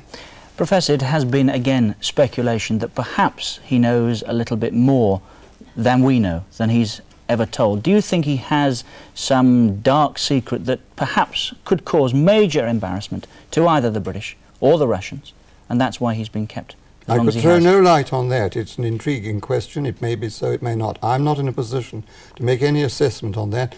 The matter has been complicated by the fact that there was a lobby that urged that he was the wrong person. It isn't Hess at all who's in the prison. This gathered quite a lot of kudos. Somebody wrote a book or presented a report to that effect. There may well be something, but by and large the Nazi Party itself at the time of Hess's flight, which was rather an amateurish, ill-contrived affair when he flew to Scotland in the May 41, was that he was, from their point of view, a write-off. I think there is something deeper behind it in this sense. Until the war began in 1939, there's no doubt about it, Hess was an extremely important person by seniority and standing with the Führer. He was the Deputy Führer of the Third Reich. When the war came, Hess found himself rather pushed on one side, railroaded into a siding, as it were. The Gestapo, the SS, Goering, Himmler, Bormann and co. moved into the central position round the leader, and Hess was bypassed and became quite unimportant. It is one theory that he was so upset by this and disturbed that nobody was taking him seriously or as an important person that he made this bizarre effort of his own peacemaking mission to fly to Scotland, ostensibly to see Lord Hamilton, whom he had met, I think, during the Olympic Games in Germany in 1936, and with a view to a message about the forthcoming invasion of the Soviet Union by the Third Reich, which did in fact come in the following month, June 41, and that he, Hess, in some way, was going to restore his reputation and, as it were, limelight qualities before the Führer by a one-man peace mission. He got it all entirely wrong. The Führer was extremely angry with him, and he was considered a total write-off and disgrace to the party. Professor, as ever, it's fascinating listening and talking with you. Thank you very much indeed for joining us this morning. And can I just tell you that the latest information we have about Rudolf Hess is that he is really quite unwell, but the hospital are refusing to state beyond that, or rather give us beyond that, any further information. We'll take a break.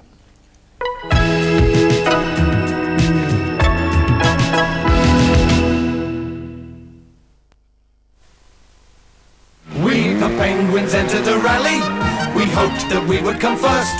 But Peregrine was driving, so of course a tire burst wasn't my fault. We saw some milk chocolate penguins up in a cable car. They had a pair of binoculars and watched the affair from afar. We had to ring up to be rescued. So if you don't want any fuss, but pick up those milk chocolate penguins, don't but pick up the ones like us. Where's everybody gone?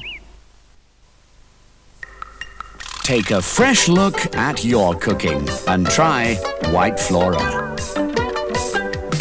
It's made with sunflower oil, so it's high in polyunsaturates, low in saturates and low in cholesterol.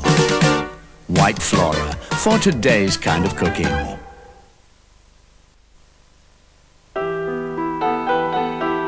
Affairs conditioning creams. 12 subtle shades that improve and enhance your natural colouring. Gently conditioning, bringing out the best in your hair, then washing out after 6 shampoos. So when one affair's over, you're ready for the next.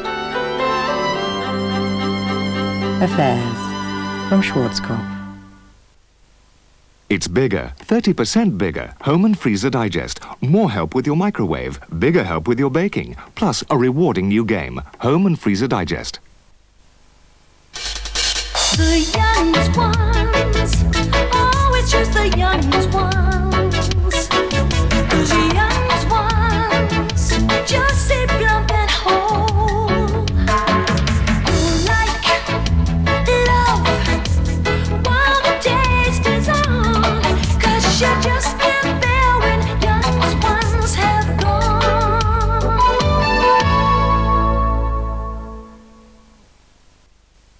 You've always felt good about Blue Band, and the feeling keeps getting better and better. 'Cause Blue Band's got no artificial ingredients. Nothing artificial. That's the best feeling from Blue Band margarine. It couldn't be better. A million miles beyond the sun, the Mookie Bar feast has just begun. But in the middle of the dance, the evil knight sees his chance. It's Mookie Bar Kid! The Mookie Bar Kid is tough and strong. The Mookie Bar Kid just can't go wrong. With creamiest milk, the whitest star. It's the same Milky Bar. Milky Bar's on me!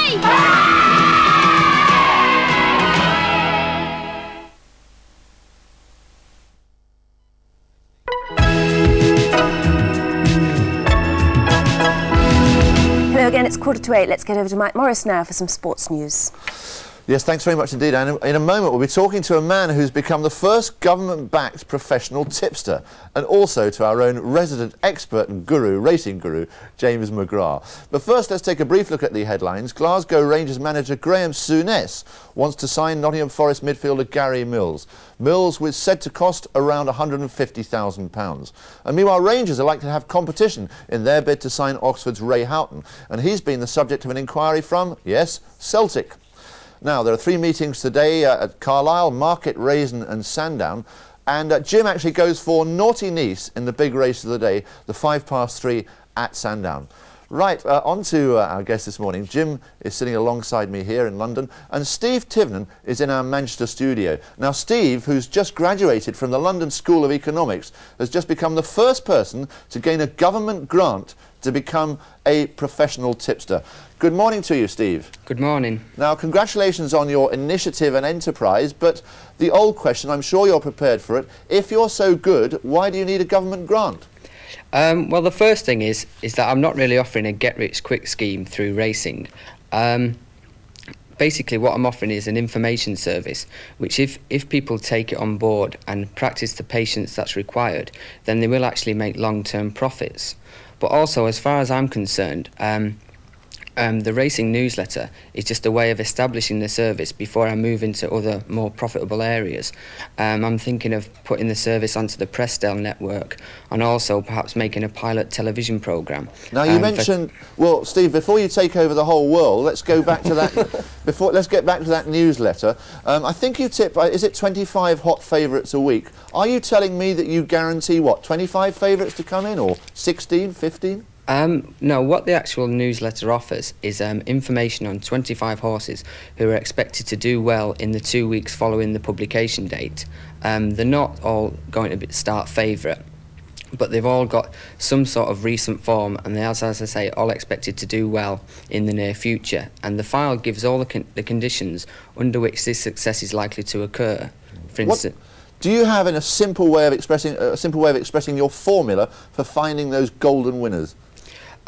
Basically, it takes a lot of hard work and a lot of research. If, for instance, I see a horse run well, then I'll go and do the research and find out, for instance, which ground it wants and which distance it's likely to need and which jockey is likely to be riding it if the trainer expects it to win. Steve, I must come to Jim now. Jim, what's your formula? Is there a golden formula, do you believe, for finding the winners? Steve's explained that it takes a great deal of work. What I would like to know from him is how he can forecast 2 weeks in advance likely going, jockeys that are going to ride, that sort of thing. That must be a big drawback, having to work Well, I don't actually forecast what the going is going to be in 2 weeks' time. It's just that for each horse mentioned, I give the going that it's going to require before it's likely to win. And then on the day of the race, I ask members to fill in a checklist at the back of each newsletter, so that they only back the conditions when they only back the horse rather when the conditions are in its favour. Jim? Well, I mean, that sounds like the same sort of advice that you can find from race form, time form. I wonder if Steve bets himself on his own selections. Yeah, the file is actually an idea which started from my own backing horses over the past 4 or 5 years, and each year on both the National Hunt and on the flat, I've made a level stake profit over the year. Right, Steve, let's put you on the spot finally. Your tip for the 3-5 at Sandown. Jim's gone for Naughty Nice. Do you have an idea of the winner?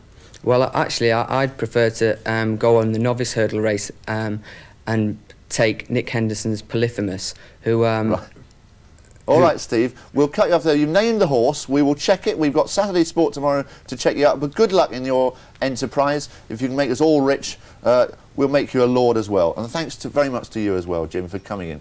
Thanks a lot. I don't fully understand it, but fascinating stuff. And do excuse me, but you have to eat them while they're crunchy, don't you? Not let them go soggy. Now, what time is it? It's 10 to 8. Good morning. Today's guest made her first big solo appearance on TVAM. From the backing singer extraordinaire to a successful artist in her own right, she'll wake you up if you only look at her this morning. Welcome back to Ruby Turner. Morning, Anne. Morning. You hardly have to say anything to wake people up. That wonderful sweater. It matches my eyes, my darling. No, it doesn't. Oh, thank you Lovely so much. bright one, though. It's all right. I got this together last night because a bit of a rush job. Oh, where were you? I was in Holland day before yesterday when I heard that I had to do this morning. Yeah. So and I was not prepared. So I flew in yesterday, did a lot of interviews and rushed out to the shops. You look great. Thank you so much. That's really, you know, the golden ore. One has to make an effort. Exactly. We played your new single the other day. I heard, yes. Very good sound. Yes, I was up. Thank you very much. I gather you actually released it because, literally by popular demand. Well, yeah, it's a song which has been with us been with me a long while. It's part of me, I think. Yeah. And we thought it would be a good idea. Whenever you sing it live, they go mad, don't they? Well, they like it. Yeah, don't be modest. Do, Ruby, tell us the truth. No, it's one that I've been doing a long time, and like whenever I'd come off stage, people would say, "How can I get this? Where can I get this from?" So the company thought it'd be a good idea to release it. Yeah, it's called "I'd Rather Go Blind." We played it the other day, in case you didn't notice. How's it doing? Any news yet? Is it a bit early days? Not too bad actually. Went straight in last week. 45. Oh, that's good, I should say that, which is really, really nice. We're going to play it again on Pop Shots, I hear. Oh, we're going to play it again.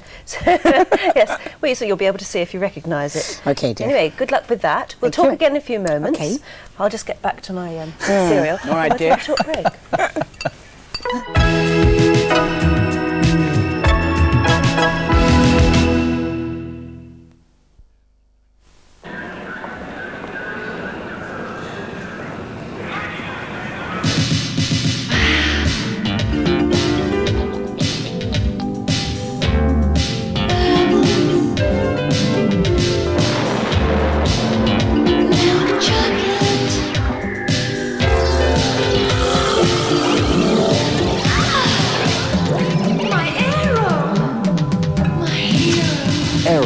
Exciting biting.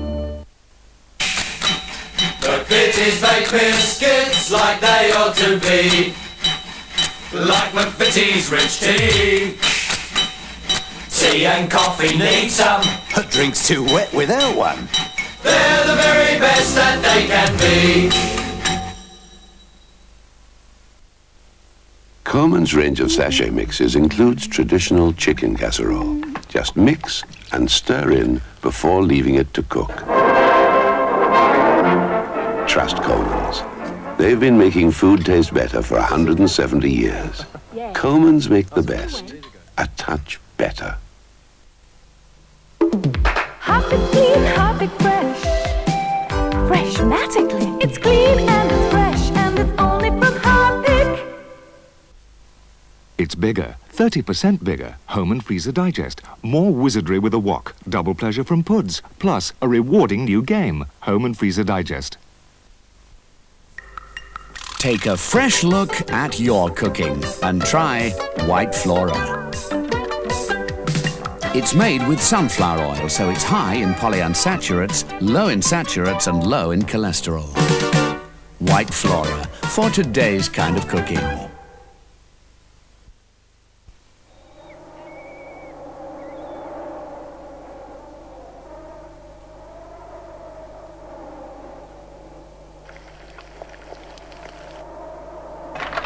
Faced with saving your skin or saving your bacon, what it really comes down to is whether or not it's Danepack's delicious gammon steaks.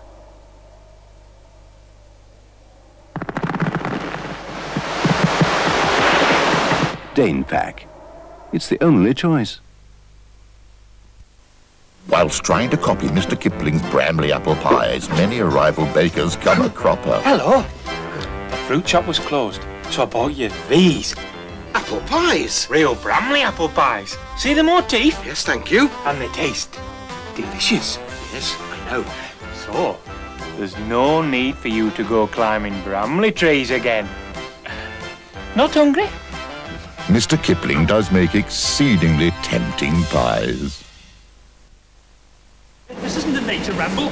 This is a marvel opportunity to study this early neo-Victorian engineering. Space Raiders. Need okay, please.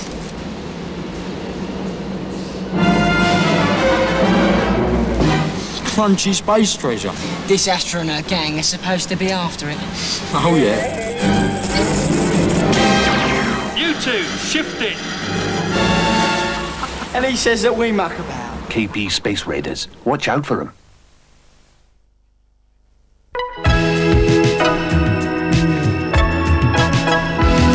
Hello again, just after 5 to 8. Time for Pop Shots, and if it's your birthday today, you share it with the singer Neil Sedaka, who's 48, and the heavyweight boxer Joe Bugner, who's 37. And today's Pop Shot is by our guest. It's Ruby Turner's latest single, a great new version of that classic, I'd Rather Go Blind, and it's dedicated to everyone with a birthday today. Happy birthday.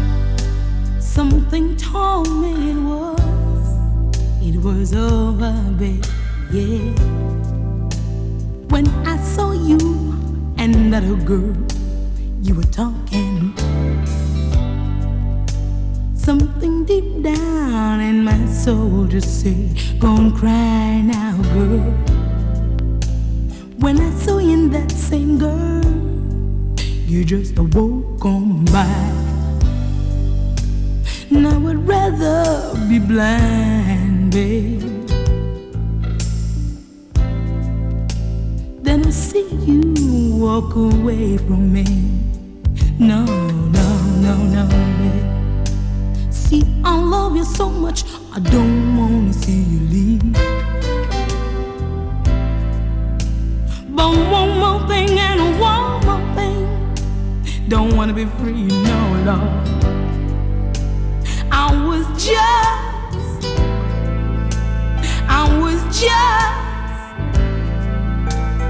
was just sitting here thinking,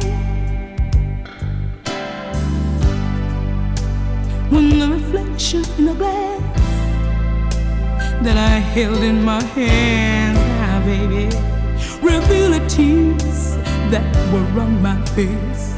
Baby, baby, baby, I would rather be blind, boy,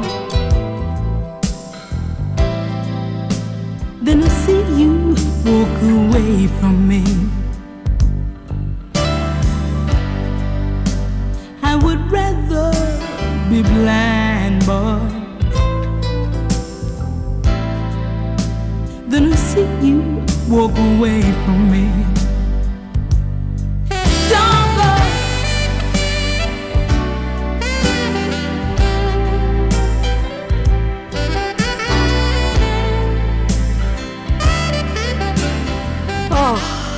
Oh, not lovely. Right, morning Cathy and family in Bedfordshire, thanks for your card. Kirsty Miller, Luke Bettles, Andrew, John, Liam, Holsgrove, that's all one person. Kerry Ryan, Sarah, Christy and Susan Jones have got birthdays. Nicholas Stanford and Deborah Ridley, all this weekend, and Hilda's 91 tomorrow. Love from Patrice and Luke. This morning we're starting off with fog in southern Wales and southwest England. Most of that should be dispersing though, to reveal some fairly pleasant sunshine. The rest of us cloudy, bit of rain getting into northwest Scotland. That's going to move on into the rest of Scotland throughout the morning. By midday, the top temperatures 7 degrees in the south where we've got quite a bit of sunshine, and southern Wales, but the rest of us cloud and that rain increasing with a vengeance up in Scotland, falling as sleet and snow on high ground, I'm afraid. Winds strengthening in the north from the south, but still 7 degrees over there in the west, 4 up in the Northern Isles, and that rain continuing right throughout the afternoon into the night, right down into southern Scotland and even creeping into northern England. Isn't it absolutely wonderful? It's the weekend, that's why. Right, that's all from me at the moment. Now back to Anne. Yes, thank you, Witsy. It really is, isn't it? It's 8 o'clock. You're watching Good Morning Britain from TVAM. I'm Anne Diamond. And I'm Richard Keys. In a moment, the government lose in the Australian spy trial. We talk live to the man who defeated the Crown's case. And that's all after the news, which at 8 o'clock comes to you now from Gordon Honeycomb. Morning, Gordon. Morning, Annie. And the headlines on Friday, the 13th of March. Peter Wright's spy book given Australian go-ahead. Stalker leaves for work for the last time. Abbey Stead survivors get compensation verdict. And the Liberals look set to hold on to Truro. Good morning. The British government have lost their bid to stop the former MI5 agent Peter Wright from publishing his memoirs in Australia.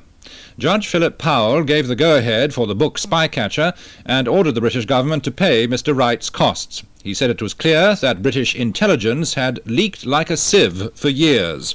He remarked that the government's claim that the book would cause harm sounded decidedly hollow. The government are expected to appeal. Chris Zinn reports from Sydney. Malcolm Turnbull, solicitor for Wright, arrived at Sydney Supreme Court to hear the decision that Mr. Justice Powell had spent nearly 3 months considering. However, 71-year-old Mr. Wright was isolated in a Tasmanian hospital, suffering from high blood pressure and under orders not to talk to the media. Late last year, he'd spent 5 weeks in the same court hearing Mr. Turnbull argue his memoirs pose no threat to Britain's national security. After the 5-minute hearing, Mr. Turnbull spoke to reporters. We're very happy and I'm only sorry that Peter's not here to see this result. Mr. Wright sincerely believed that this book would cause no harm to Britain or to the security service, and it would seem that His Honour has ultimately come to the same conclusion. The British High Commissioner in Australia, Sir John Lee, said the decision to appeal or not would be made in London very soon. And we believe that he had an obligation, a lifelong obligation, confidentiality, and that's what we have brought the case for. The publishers say without an appeal, the book Spycatcher could be on Australian bookstands within a month. Chris Zinn, TVAM, Sydney. The Attorney-General, Sir Michael Havers, will study the Australian judge's ruling today before deciding on what grounds the government can appeal. Sir Michael said the verdict was just as we expected. The SDP leader, David Owen, said the whole affair had been monumentally mishandled. One of Peter Wright's main supporters throughout the case has been the Labour MP Dale Campbell-Savers. The government has got a bloody nose in the Australian courts. The government have tried to effectively con the Australian judiciary, and they've lost. The government's case has been seen through. It was a spurious case from the beginning. John Stalker, Greater Manchester's Deputy Chief Constable, will move out of his office today. In an exclusive interview with TVAM, Mr. Stalker, who's 47, says he's leaving his post disappointed but not bitter. Paul Newman reports. After more than 30 years in the police force, John Stalker officially retires today for personal and family reasons. It was a decision that became inevitable following the recriminations of his suspension from duty last year and his removal as head of a sensitive inquiry into the RUC in Northern Ireland. But even today, the source of allegations that he associated with known criminals remains a mystery. Nothing is clearer. I hope that after I'd returned to work that things would perhaps fall into place and I would begin to understand at least part of what had caused people to act as they did, but I'm still none the wiser. I just don't understand it, and I suppose perhaps I never will. As John Stalker prepares to start a new life outside the police force, his main priority now is to complete a book giving his version of this extraordinary affair. When it's published in a few months' time, it'll spell out in detail the reasons for his premature retirement, including controversial revelations about the relationship with his Chief Constable, James Anderton. Paul Newman, TVAM, in Cheshire. The Chief Constable, James Anderton, has refused to comment. The salvage operation to right the stricken ferry, Herald of Free Enterprise, goes on in Belgium this morning. Meanwhile, speculation over the cause of the fatal accident continues, with the Times newspaper reporting that the ferry did hit the harbour wall before it sank. Jeff Mead reports from Zeebrugge. It's exactly 1 week tonight since disaster struck the Herald of Free Enterprise. She's still lying on her side, a mile and a half beyond the Zeebrugge harbour wall behind me. But life, and for Townsend Torreson, business must go on. They're still running 16 sailings a day in and out of this harbour. Every one of them sailed precisely by the book. Certainly Captain Laurie Quigley, one of Townsend's most experienced masters, was leaving nothing to chance as he personally took the controls of the Free Enterprise leaving for Dover. 2 of his officers were assigned to watch the bow doors, in addition to this small red warning light on the bridge itself. On shore, while most of the grieving relatives have now gone home, some wait at these holiday flats for divers to recover at least 80 bodies which remain inside the hull. This is Jeff Mead, TVAM in Zeebrugge. The Truro by-election result is due by lunchtime, and all the signs are that the Liberals will hold on to their majority of more than 10,000. The by-election was caused by the death of David Penhaligon, who was killed in a car accident just before Christmas. This report from Adam Bolton in Truro. As ballot boxes and papers were prepared for this morning's count, Truro was on course for no change. The predictions: David Penhaligon's successor, Matthew Taylor, set to become the new MP, with more than half the total votes. The Tory percentage, likely in the 30s. Labour, slightly up perhaps, on their deposit-losing 4% in the last election. Post-Greenwich, any vote holding itself up must be good. I feel myself we're going to do very well. Better than the general election? We'll have to see. I certainly hope to. I think we've got over 50% of the vote. I think we've proved that the Liberals and the Alliance hold seats. The Liberals are almost certain to have won. The most interesting question is just how badly Labour and the Conservatives have performed. The Tories in particular would like a creditable result, which would fuel pressure for an early general election. Adam Bolton, TVAM, Truro. Survivors of the Abbeystead water plant disaster and their relatives will learn today whether they've won a 3-year battle for compensation. Villagers from St Michael's-on-Wyre in Lancashire were touring the plant in 1984 when an explosion killed 16 people and injured another 28. They're suing for more than £1.5 million. In Detroit, 4 firefighters were killed in a blaze which swept through 3 warehouses. 5 others were injured. The fire began in an abandoned warehouse and spread to the other buildings, sending clouds of smoke across the city and snarling up rush-hour traffic. One of the firemen fell from a 3rd-floor window. The others were trapped by falling masonry. Financial news now. And Tokyo stock markets closed this morning, still breaking records, with the Nikkei Dow up 28 points at 21,498. New York opens with the Dow Jones at 2267, down 2 on yesterday, while London opens with the FT index on 1578, up 7 on this time yesterday. Finally, sport, and Glasgow Rangers could be set for another major transfer deal. Here's Mike Morris. Yes, Graham Souness is on the verge of signing his 6th English player since taking over as manager of Glasgow Rangers. His latest target is Nottingham Forest's versatile midfielder Gary Mills, who's been capped twice by the England under-21s. The clubs have yet to agree a fee, although it's believed to be in the region of £150,000. Meanwhile, Rangers have competition for the signature of Oxford's international midfielder Ray Houghton, and from none other than rivals Celtic. But while confirming Celtic manager David Hayes' inquiry, Oxford's Maurice Evans said Houghton would be staying at the Manor Ground at least until the end of the current season. Gordon. That's the news from TVAM. It's 8 minutes past 8. Gordon, thank you. In a moment, we'll be looking in detail at that Australian spy trial verdict. We'll be going live to Sydney to talk to Peter Wright's lawyer, Malcolm Turnbull, and we'll be hearing from Jonathan Aitken MP about his brush with the Official Secrets Act. That's after a very short break. Don't go away.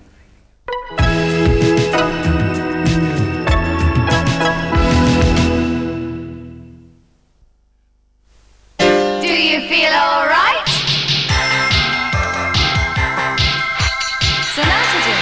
favourite family of vitamins.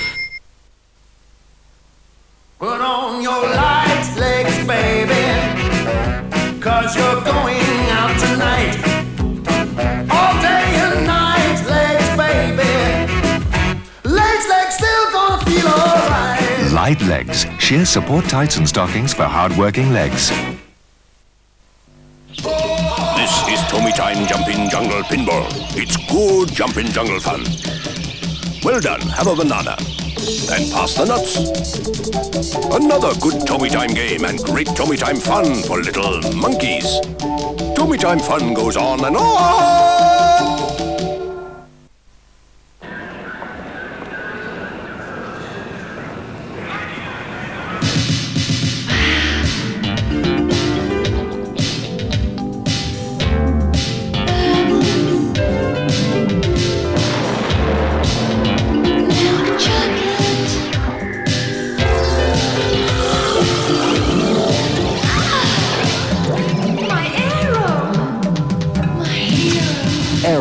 Exciting biting.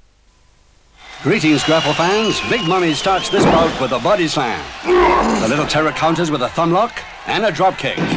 But Mummy's gone for the step over leg lock and the nappy's off. At least you don't have to struggle with Baby Fresh. They're big and soft and nearly 3 times thicker than most other wipes. Now he tries a leg sweep. Mummy counters with a double ankle hold and the little terror comes back with his speciality, another flying drop kick. Fresh babies. Get Baby Fresh.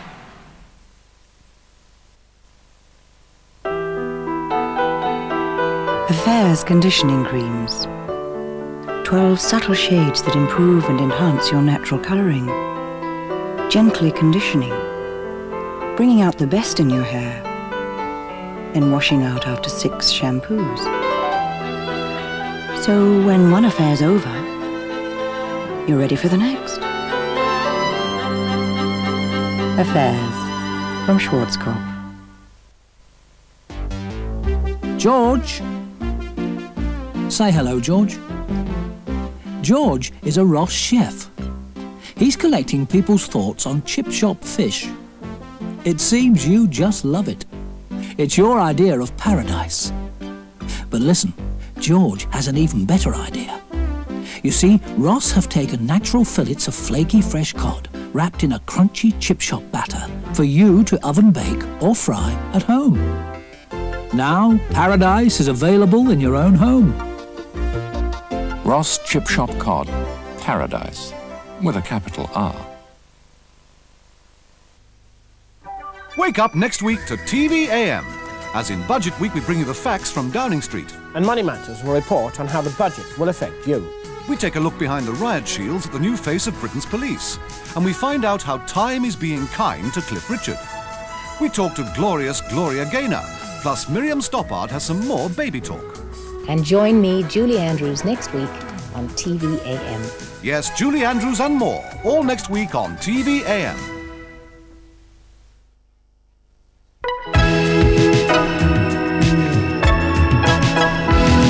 Hello again, 12 minutes past 8. As you heard in the news, in Australia, the government has lost its bid to prevent former MI5 man Peter Wright from publishing his memoirs.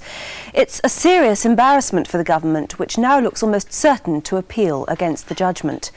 David Foster now looks at the courtroom drama and the sensational scenes it's already produced. As with any good soap opera, the characters were larger than life. Old Etonian and pillar of the British establishment, Sir Robert Armstrong.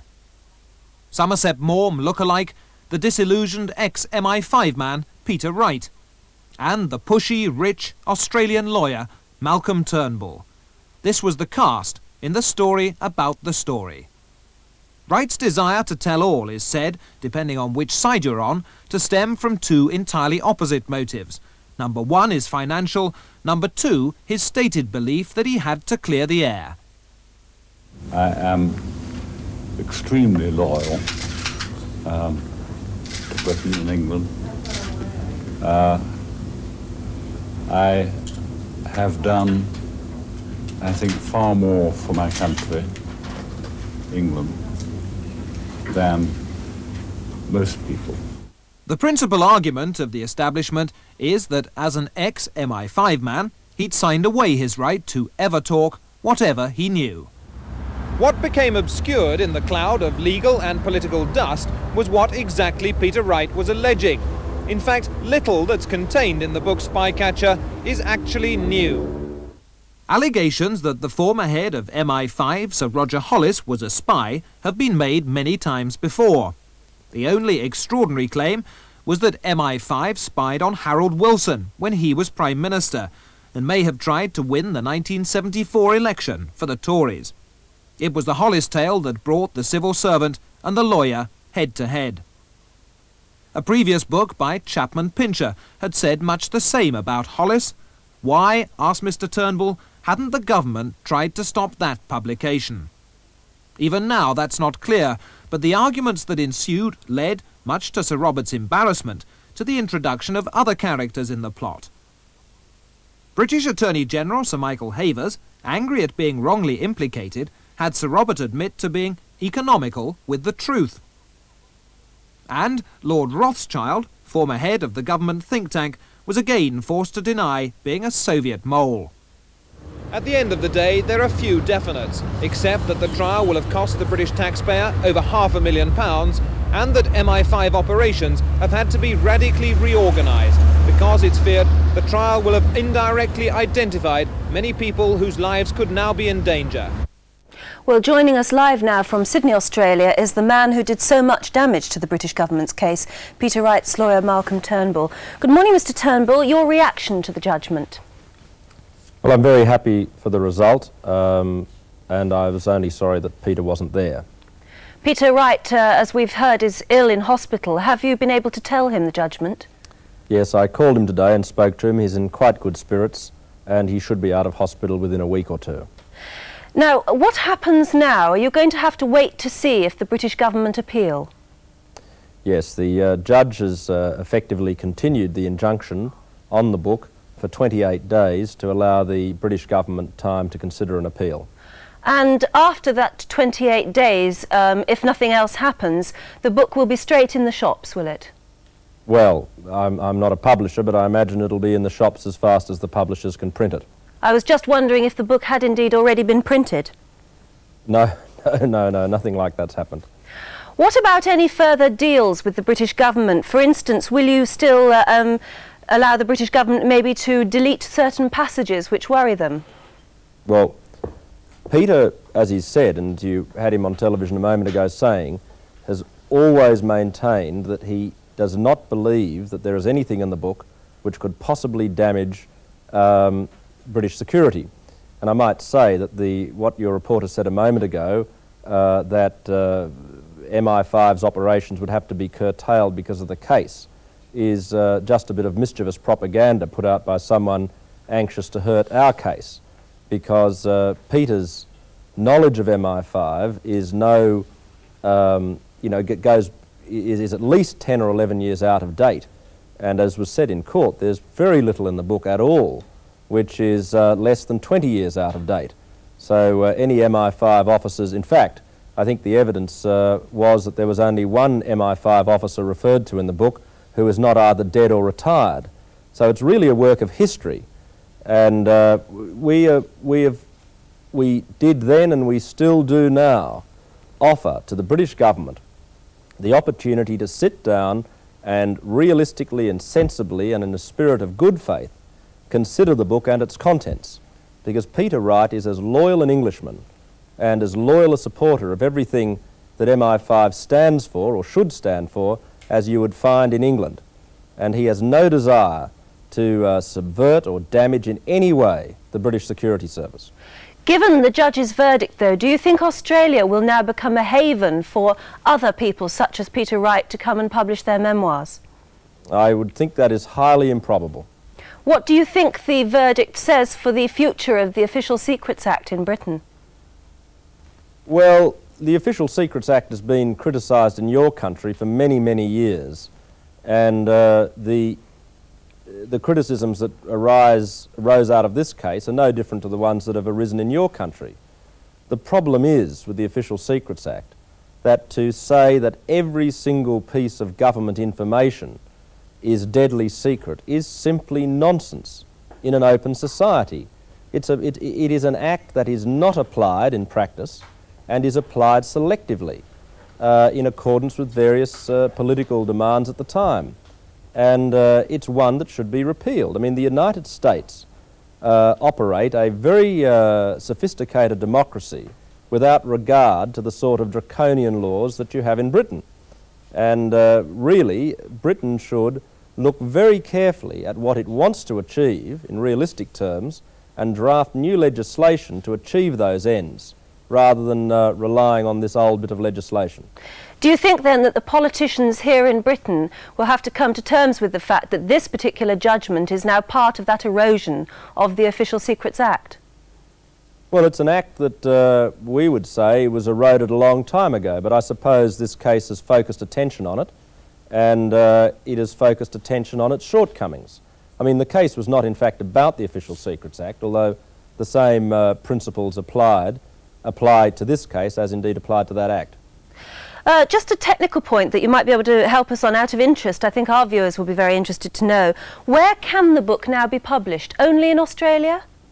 Well, assuming the injunctions are finally lifted, either because the government doesn't appeal or because it appeals and loses, this decision only operates in respect of Australia. And the book just doesn't allow it to be published in Britain.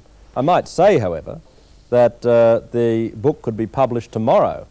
I mean, well, subject to these injunctions, once they're lifted, the book could be published in the United States, because in America it is impossible as a matter of law to get an injunction to restrain publication of anything, to get prior restraint. And the consequence of us winning this case ultimately will be that the book will be published in Australia and also in the United States. So it's going to be published, if we win this case, in all of the English-speaking world except possibly the United Kingdom. And if, as a British citizen, I get hold of a copy, am I breaking the law? I think technically you might be, actually, but I think it's unlikely that Sir Michael Havers would prosecute you. I'll have to come to Australia to read it. Malcolm Turnbull, thank you very much. Thank you. Well, central to the government's case, as you've probably realised, was the fact that Peter Wright had signed the Official Secrets Act. During the Australian trial, there have been renewed calls, as we heard from Malcolm Turnbull there, for the repeal of this controversial act. Well, we're joined now by the Conservative MP, Jonathan Aitken, who, as a journalist, was tried and cleared for publishing official secrets in an article about Biafra. Mr. Aitken, good morning to you. Good morning. Two-edged question in a sense. I'd like in a moment to get your reaction to this case, but can you first tell us a little bit about your brush with the Official Secrets Act and whether you believe that it should be repealed? Well, I certainly believe it should be repealed. I was involved in a case now almost 20 years ago as a 24-year-old journalist, and the editor of the Sunday Telegraph and I were tried for an article which appeared in the Sunday Telegraph, nothing to do with British national security, but to do with a report on how the Biafran civil war was going. It was thrown out after a very lively trial, and I think it was probably that case which discredited the Official Secrets Act more than any other. And there has been repeated calls, as we heard Malcolm Turnbull say, for the repeal of the Act. Do you think we are now moving in that direction? Well, we've been moving in that direction for nearly 70 years, and it hasn't actually moved yet, so one shouldn't be too optimistic. I mean, basically what's wrong with the Official Secrets Act, as Malcolm Turnbull was saying, is that the vital phrase in the middle of it is any official information, and that definition, which can cover everything from highly security matters to sort of cups of tea brewed in the Ministry of Housing, is so broad that the law depends on the political judgment and the legal judgment of the Attorney General of the day, and it's always controversial whatever he decides. The prosecutors are in a very difficult position for this act. Your reaction to the outcome thus far of this case? Well, we're in round one of what was likely to be a three-round fight, and clearly round one has gone to Peter Wright and his lawyer Malcolm Turnbull, but I think there will be an appeal, and in fairness to the British government, I think they're fighting for a good principle, although perhaps they've gone about it in the wrong way. I think it is a good principle that people who are in the security services shouldn't be allowed subsequently to tell all. And the trouble is that the only way of preventing them from telling all is to prosecute them under the Official Secrets Act, and that doesn't apply once you're outside the United Kingdom. what needs to be done is not a sort of futile attempt to shut the stable door after the horse is bolted, which is what we've seen very expensively and very inadequately in the Australian courts.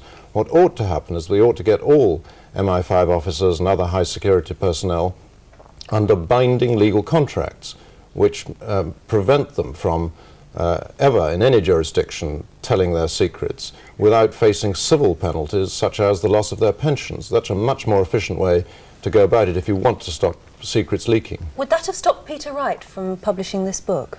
Well, it would certainly have cost him his pension, and it would certainly probably have meant that a civil injunction could have stopped the book.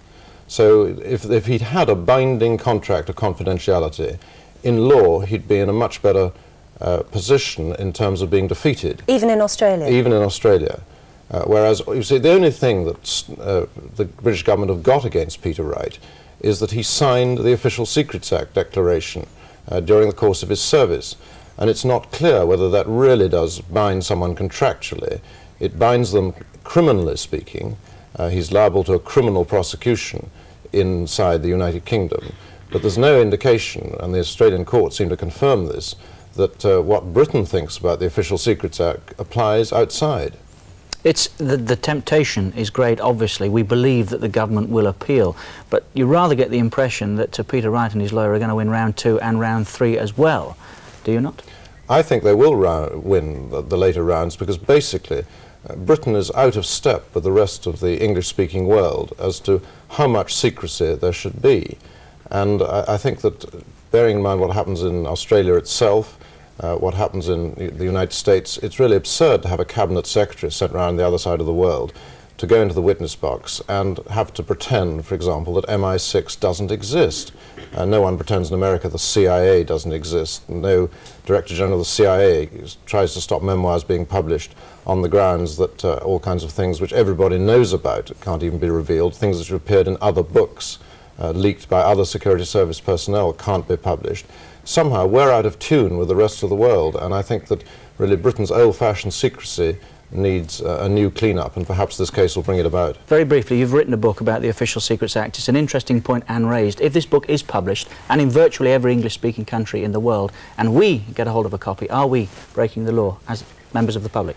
Well, technically you are, because the second section of the Official Secrets Act makes it a criminal offence to receive any official information which the government haven't authorised for publication. So technically, yes, you would be, as I was, in danger of ending up in the dock of the Old Bailey. But in reality, I think Malcolm Turnbull is right. I cannot see any Attorney General actually prosecuting somebody for being in possession of an Australian edition of this book.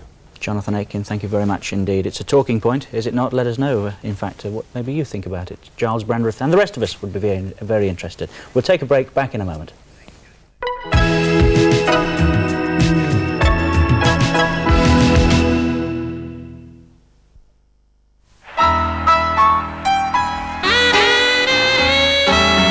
Cadbury's Real Chocolate Mini Rolls. It's bigger, 30% bigger, Home and Freezer Digest. More help with cooking, freezing, microwaving and family health. Plus a rewarding new game, Home and Freezer Digest. Do you feel all right? Sonatigen, the favourite family of vitamins. Oh, the problem of getting a nappy to fit. That's why Podus invented the Superfit Band. So you can adjust the tapes time after time until the fit is perfect. Because the better the nappy fits, the less it leaks. Podus baby slips keep a baby drier longer. Indigestion can mean acidity, flatulence, even heartburn. Bicidol is a carefully balanced combination of 3 antacid ingredients. Its powerful neutralizing action soothes the discomfort, bringing fast relief. Bicidol beats indigestion fast. Take a fresh look at your cooking and try White Flora. It's made with sunflower oil, so it's high in polyunsaturates, low in saturates and low in cholesterol.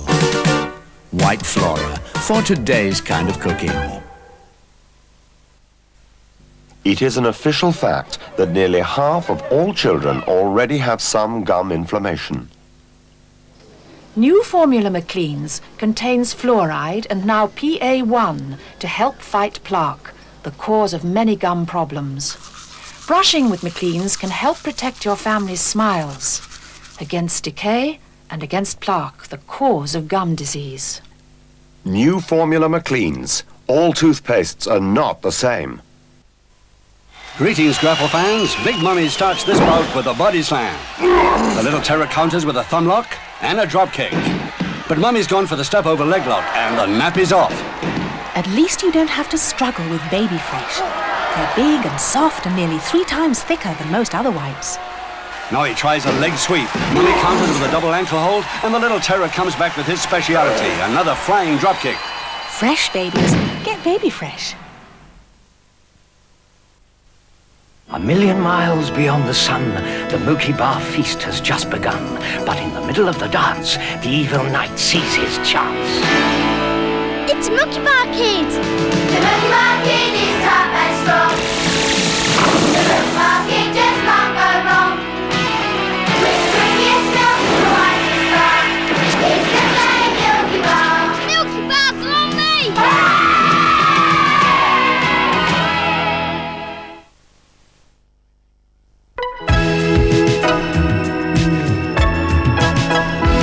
Good morning. Fog about this morning in southern Wales and southwest England. Most of that should have cleared now and the sun should be peeking through. The rest of us cloudy with some rain in the north. By midday, 7 degrees is the top temperature. That's in southern parts where the sun's likely to shine. But for the rest of us, cloud and rain building up with a vengeance into much of Scotland, falling as sleet and snow on higher ground. And with that, freshening winds from the south. 7 degrees over in the west, 4 or 5 in the east. That's it, Richard. Wincy, thanks very much indeed. It's 8:30. Join us again after the news from Gordon Honeycomb. Hello, good morning. The British government have lost their bid to stop the former MI5 agent Peter Wright from publishing his memoirs in Australia. Judge Philip Powell gave the go-ahead for the book Spycatcher and ordered the British government to pay Mr. Wright's costs. He said it was clear that British intelligence had leaked like a sieve for years. He remarked that the government's claim that the book would cause harm sounded decidedly hollow. The government are expected to appeal. Chris Zinn reports from Sydney. Malcolm Turnbull, solicitor for Wright, arrived at Sydney Supreme Court to hear the decision that Mr. Justice Powell had spent nearly 3 months considering. However, 71-year-old Mr. Wright was isolated in a Tasmanian hospital, suffering from high blood pressure and under orders not to talk to the media. Late last year, he'd spent 5 weeks in the same court hearing Mr. Turnbull argue his memoirs pose no threat to Britain's national security. After the 5-minute hearing, Mr. Turnbull spoke to reporters. We're very happy and I'm only sorry that Peter's not here to see this result. Mr. Wright sincerely believed that this book would cause no harm to Britain or to the security service, and it would seem that His Honour has ultimately come to the same conclusion. The British High Commissioner in Australia, Sir John Lee, said the decision to appeal or not would be made in London very soon. And we believe that he had an obligation, a lifelong obligation, confidentiality, and that's what we have brought the case for. The publishers say without an appeal, the book Spycatcher could be on Australian bookstands within a month. Chris Zinn, TVAM, Sydney. Peter Wright's solicitor, Malcolm Turnbull, has welcomed the ruling. A short time ago, in an exclusive interview for TVAM, he said they would consider editing some passages of the book. We did then, and we still do now, offer to the British government the opportunity to sit down and realistically and sensibly and in a spirit of good faith consider the book and its contents, because Peter Wright is as loyal an Englishman and as loyal a supporter of everything that MI5 stands for or should stand for as you would find in England, and he has no desire to subvert or damage in any way the British Security Service. John Stalker, Greater Manchester's Deputy Chief Constable, will move out of his office today. In an exclusive interview with TVAM, Mr. Stalker, who's 47, says he's leaving his post disappointed but not bitter. Paul Newman reports. After more than 30 years in the police force, John Stalker officially retires today for personal and family reasons. It was a decision that became inevitable following the recriminations of his suspension from duty last year and his removal as head of a sensitive inquiry into the RUC in Northern Ireland. But even today, the source of allegations that he associated with known criminals remains a mystery. Nothing is clearer. I hope that after I'd returned to work that things would perhaps fall into place and I would begin to understand at least part of what had caused people to act as they did, but I'm still none the wiser. I just don't understand it, and I suppose perhaps I never will. As John Stalker prepares to start a new life outside the police force, his main priority now is to complete a book giving his version of this extraordinary affair. When it's published in a few months' time, it'll spell out in detail the reasons for his premature retirement, including controversial revelations about the relationship with his chief constable, James Anderton. Paul Newman, TVAM, in Cheshire. The Chief Constable, James Anderton, has refused to comment. The salvage operation to right the stricken ferry, Herald of Free Enterprise, goes on in Belgium this morning. Meanwhile, speculation over the cause of the fatal accident continues, with the Times newspaper reporting that the ferry did hit the harbour wall before it sank. In Detroit, 4 firefighters were killed in a blaze which swept through 3 warehouses. 5 others were injured. The fire began in an abandoned warehouse and spread to the other buildings, sending clouds of smoke across the city and snarling up rush hour traffic. One of the firemen fell from a 3rd-floor window. The others were trapped by falling masonry. Finally, the Truro by-election result is due by lunchtime, and all the signs are that the Liberals will hold onto their majority of more than 10,000. A turnout of about 70% has boosted Matthew Taylor's hopes of becoming Britain's youngest MP, succeeding David Penhaligon, who was killed in a car accident just before Christmas. It's 6:35. It's 8:35. That's the news.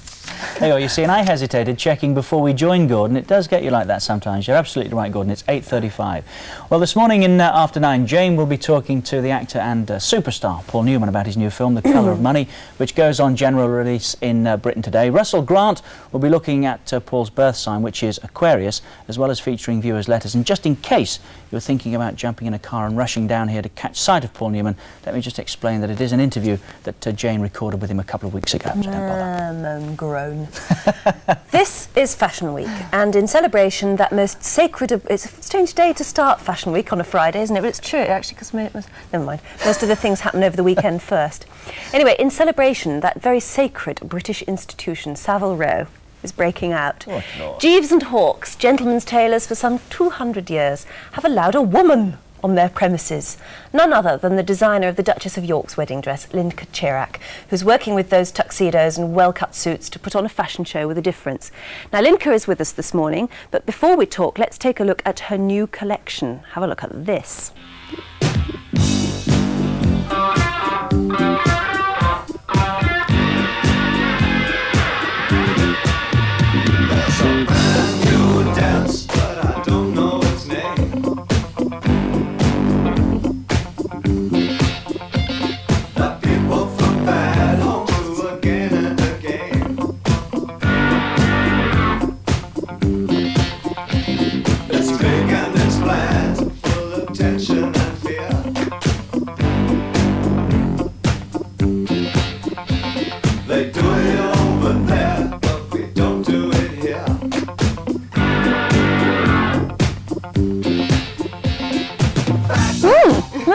Linka, congratulations. What on earth are you doing in Jeeves and Hawkes? Well, aren't I terribly lucky? I think it's from the Association of the Royal Wedding. We got on frightfully well, and they invited me to show my collection there. But they looked after the page boys when you were looking after the yes, that's bridesmaids. right, absolutely. So you got to know each other? Yes. What's the use to you of being in a men's tailoring shop? Well, the main use is having the most marvellous room to show my collection in, and the best premises in London, I think. Oh, best venue. Frightfully what? Oh, I know. How very respectable of you. Yes, it's extremely respectable. What sort of stuff have you been designing? What you're wearing is one of yours, which I think is really yummy. Thank you. It's a cashmere, what's it? Yes, it's a 2-ply cashmere sweater. I shan't turn round, it's backless. Is it? Yes. Which is? It's backless. Oh. A bit of dash. I've done a range of sort of day wear, which includes leather and cashmere, and then evening wear from early evening to fuller length dresses. Well, we only had a little brief glimpse there, but I think we can have a brief glimpse set again if we have a quick look at, I think, the first outfit we saw, which was the lady walking along by the railings. There you are. Now that's black leather, is it? Yes. Yes, black leather crop jacket with a high-waisted skirt, and we've used 2 textured leathers there, and a plain and an embossed. Rather fun, and a little polo neck cashmere, sleeveless. And you can see the lady's knees. Oh yes, very much so. Knees are back in, aren't they? Oh, definitely, yes. Have a look at the next one that we managed to... Oh, now I like that one. I think that's gorgeous. Yes, this is very pretty. It's a little, I suppose, a Cossack suede and leather trim fitted jacket with a tight short skirt, leather again. Yeah.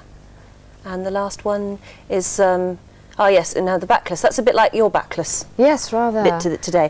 And it's more of a ball gown, I suppose. Isn't it? Yes, it's 3/4 length. The hem dips down one side, and it's a very fitted velvet bodice, and lace down below. It's over net, blue net, to sort of lighten it and give it more colour. Now I know you were always popular before, because that indeed is how the Duchess of York even got to hear of you. I mean, you've got your clients, and you're very popular amongst those. But I mean, having such a triumph on that royal wedding must have helped things for you. Well, I think it has very much so, and it's also given me the impetus to get on and make a collection, which I've always wanted to do.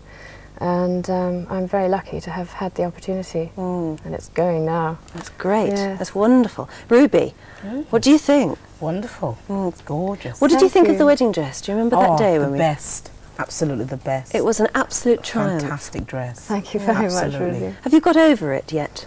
Oh yes, I think so now. It certainly took quite a while to settle down. It was such an amazing thing to have happened, and wonderful. Is it a rotten question to ask you, do you still do any designs for the Duchess?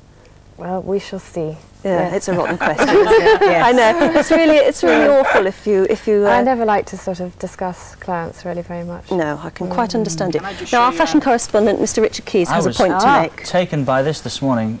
Here are the 2 ladies who are involved, at the present time anyway, for the popular press, it seems, a real fashion scramble. Look at that, they turned out yesterday in the same colour, very nearly the same blouse. I tell you what, that's very nearly the same sort of colour and the same top as that second one we saw from you, isn't it? The slightly Cossacky thing. There's a possible hint there, aren't there? As a designer, just talking as a designer who's sort of making it, aren't we incredibly lucky to have 2 such beautiful princesses? Absolutely. Who, I mean, everywhere they go, they create a stir because of how they look and what they're wearing, what they say. It's the best thing that could happen to British fashion. Absolutely the best. Can I just, Linco, Anne said that knees are back in fashion. Knees have almost come back into fashion for me anyway. I may be wrong over the last... It's not really my subject. Over the last couple of months or so, since we started seeing royal knees. Yes. Well, possibly, yes. They've been pulling up their skirts. Right. Oh, I know, they're marvellous. What do you think? The mini skirts coming Lovely. back. They're setting our trend, absolutely. Yes. Yeah. They do tend to, don't they? Naturally, obviously. They're bound well, to. they're in the public eye all the time, so whatever they wear is going to catch everyone's eye. Have we got people who, when they get older, I mean, I don't like to remind them, but they will. When they get older, is there anyone to sort of take over from them in that?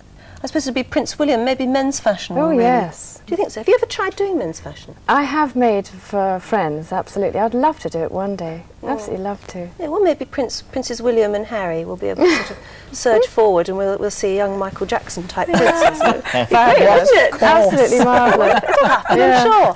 Lincoln, do stay with us, and Ruby. We've got plenty more to talk about. We'll take a short break.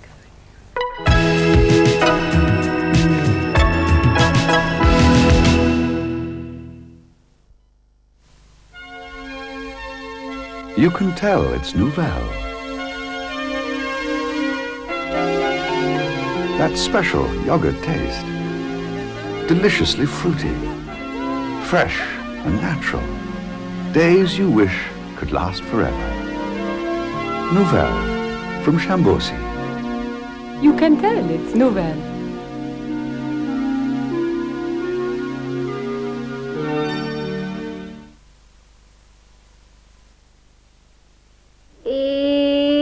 Supercalifragilisticexpialidocious. Starting Monday on TVAM, Julie Andrews talks frankly to Anne Diamond. I think so much of success is somehow being in the right place at the right time and perhaps being ready. And she tells why she's ready for her latest role as a violinist struck down by a crippling disease. You're nothing. You're composing and you're conducting and nothing. You're a fraud. That's our revealing series with Julie Andrews, the woman and the actress. Starts Monday on TVAM.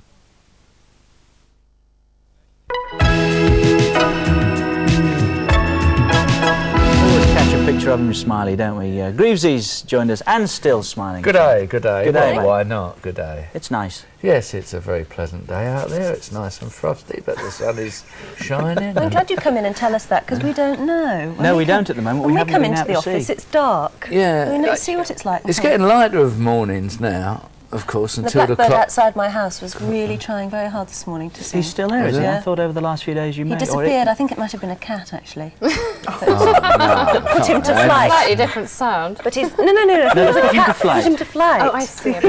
Is he singing or coughing? I mean... No, he was really in full burst this morning singing. Oh, He good. sounded lovely. Yeah, it's starting to happen, isn't it? Anne's the only one that actually appreciates what he's singing at that time of the day. I can tell you, the rest of the neighbours are not too pleased, I would imagine, about his presence. No, they want to get to sleep. Yeah, that's right, that time of the morning. What have we got then, Nice James? to see you wearing the red as well. Red, Jim, let me tell you, is in. Yeah. Both the royal ladies were out yesterday and in red. Ruby's in red as well. Yes, and cashmere. Cashmere Lincoln's dress in over blue, there. so we can how'd you we feel can in take this? it. Oh, this is a Cassius a check, this one. But there you are. I'll tell you what, we were wanting to show a piece of Hunter, but we didn't get the clip in time, so we'll show that next week. Because it's very good, because it stars Fred Dyer as a sort of Clint Eastwood type copper.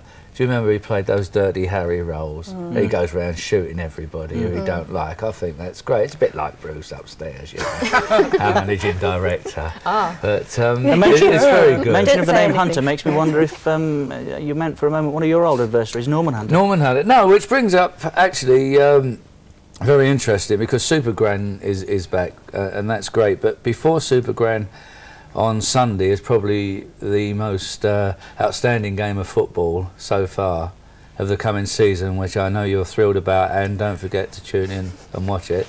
It's Wimbledon versus Tottenham Hotspur in the 6th round of the FA Cup, and I think a lot of men will be looking at it this coming Saturday with great apprehension and That means we ladies can go out shopping and spend a fortune. Then. What, on Sundays? Oh, I thought you said Saturday. No, Sunday. It's Sunday. ITV's live match, Sunday, the Big Match it's Live. our Big Match Live. Oh, yeah, so we'll all be there at Wimbledon, all crammed into this little ground. Are you going? You going? Yeah, I'm doing this. Greavesy's back on the Big Match. Yeah, only for this particular one, so it'll be interesting. Yes, it will. But directly after, Super Gran, which stars Gudrun Muir and Ian Cuthbertson, who is absolutely wonderful as the Scunner Campbell. Have you ever seen him? Have you ever seen this? Oh, Super yeah. Gran? I think she's marvellous. And she goes around rescuing everybody, as we all know, and gets into who gets into all sorts of problems. And this week there's no difference, you know. They're all sort of amongst all their tricks. And of course, poor old PC Leakey, as we will see coming up, I think, sooner or later, who knows? It's on the way, Jim. But yeah, poor old PC Leakey, he's in trouble. He's lost a prisoner, and Super Gran's out to help him, obviously.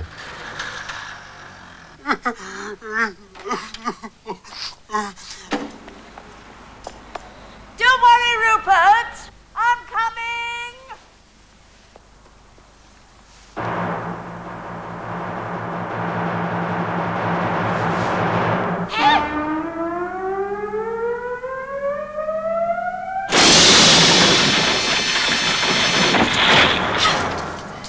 What's happened, Rupert?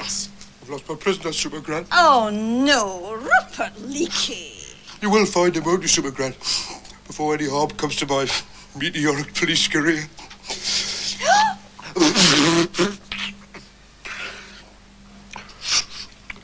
Of course I will, Rupert. Trouble is, it may take a bit of time. You see, there are an awful lot of folk in need of Super Gran's help at this precise moment. And that could well be Tottenham Hotspur's defence. But that's 4:30 on Sunday. She's great. She is great. Great effects as well, weren't they? Oh yeah, it's very cleverly done. It's you know, got characters like Unlucky Luciano in it and things like that. Yeah, it's brilliantly done. It's well worth it. It's a kids' show for all ages, that one. Don't miss it. And now we've got Jonathan Ross, The Last Resort, and this is the alternative chat show now. The lad from Channel 4, who's actually been brought forward from way past midnight now to a fairly respectable time of 10:30 because of his popularity. It is different, obviously. You know, he interviews dancing worm farmers and alien kidnappers and all sorts of offbeat people that come along. And we've got a piece of him now discussing suburban life with the notorious Cynthia Payne. I'm lucky enough. I've been to Cynthia's house on business, and no, in the interest of research. In the interest of research. Oh, that was the excuse I gave. Yeah, and but it's a lovely big place. I mean, surely you could, I don't know, do something with that, maybe. Oh yes, I was thinking that as I've got to go straight now. Oh, how life can be boring, can't it? I was thinking that to get in with the Americans, you know, these one-day trips. The Americans will see my film because it's gone down. It is going to go down well in America. So I thought about inclusive trips to Ambleside Avenue. What, guided tours? Well, like a guided tour, like a coach. It's just an idea. And so these Yanks would love to come to the real place where it all happened. I bet they would. And there I could be sort of hosting, you know, well, you just point out stains and doors and... Cucumber Sound. I could show them the doors that are busted down. I mean, I showed you the door. Well, I bet your carpets have got a very interesting history as well. Cigarette burns. Cigarette burns. Really is alternative. You was actually on that particular show. Yeah, it's great. That's a good one. It's a good show, yeah. Can I just make a point that if you are making a note in your diaries and you are joining Jonathan Ross tonight at 10:30, that does not excuse you joining Mike Morris again here on TVAM at 5 to 7 tomorrow morning. By all means, watch Jonathan Ross. Does. No, it doesn't. Oh, slap hands. Well, Michael... Why are you promoting Mike Morris? He's my mate. He's my mate. He's one of us. I know he's one of us, but Richard seemed to be very keen. Well, I just think money had changed hands. No, you're joking. You know Morris better than I do. Yeah, well, I do know Morris. That's why I was stunned by it all, to be honest. I thought he was going to treat you to breakfast or something. Well, he might. Tell you what, we were talking a minute ago about how incredibly lucky we are to have two such lovely princesses. Always, wherever they go, sort of light up everybody's face and everybody smiles. Got a few queens as well about, but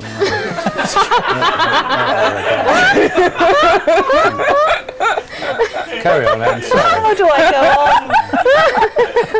It isn't worth it, you know, sometimes. I was going to say that that if we also got a lot to be proud of in Britain because of our theatre and everything. We keep going on about Phantom of the Opera on this sofa, don't we? Yeah. But I mean, there are lots of other things to be so proud of if you ever get a chance to come down to the London Theatre. But what's interesting is that the Americans now have finally admitted that we Brits have beaten them at their own game because our stage musicals are taking the States by storm, apparently. And last night, the latest and greatest show to hit Broadway, Les Miserables, opened with a fanfare. Now, our show business editor, Jason Pollock, was lucky enough to fly there just to see the opening on Broadway, even though he's seen it already in London. And he was at the party afterwards and everything. So let's see if I can talk to him now. Jason, are you there in New York? Yes, good morning, Anne. Good morning. Good morning. Have you had a good night? It was terrific. It was terrific. I mean, the traffic literally stopped on Old Broadway last night as the cream of New York society arrived in their stretch limos to see this new hit show. And basically all the signs that what in effect is a French musical performed by Americans, produced by a Scotsman, is going to break all records on Broadway. It's already taken an unprecedented $12 million advance. Yeah, and the lead singer is the one person who was imported to America, as it were, from Britain, and he's an Irishman. Colm is Irish, yes, and I spoke to Colm last night, and he is a reluctant star, and everyone's heralding Colm as the new star of Broadway, and he's not quite sure whether he's happy with the role at all. What did the production actually go like? Because I think a lot of people have seen it in Britain by now and know it's very good. Was it faithful to what we know in America? Absolutely, absolutely. I mean, Trevor Nunn recreated the British production exactly. I must say that this is the first of 19 Les Miserables around the world, including Moscow. They're trying to mount a production in Moscow, would you believe? Crumbs, that sounds interesting. Sounds very interesting. Colm isn't going to take it there, is he? An Irishman singing Russian. I think they'll go for a local star, probably. Yeah, and I know this party afterwards, because it's a Victor Hugo story, French as it were, and they were going to make the party sort of like out of that period, weren't they, with people eating off pitchers and things, wooden plates. They said that they were feeding us food as eaten by Victor Hugo in the early 19th century. I think a lot of us were a little bit worried it might be a bit stale by now, but the food was actually terrific, and everyone had a good time. They took over the old drill hall in 7th Avenue, which is a vast aircraft hangar, and they bedecked it with white campaign tents, and everything was trying to recreate early 19th century. And a great success with a 50-piece orchestra, lavish, as only the Americans can do. And which of the stars were you hobnobbing with?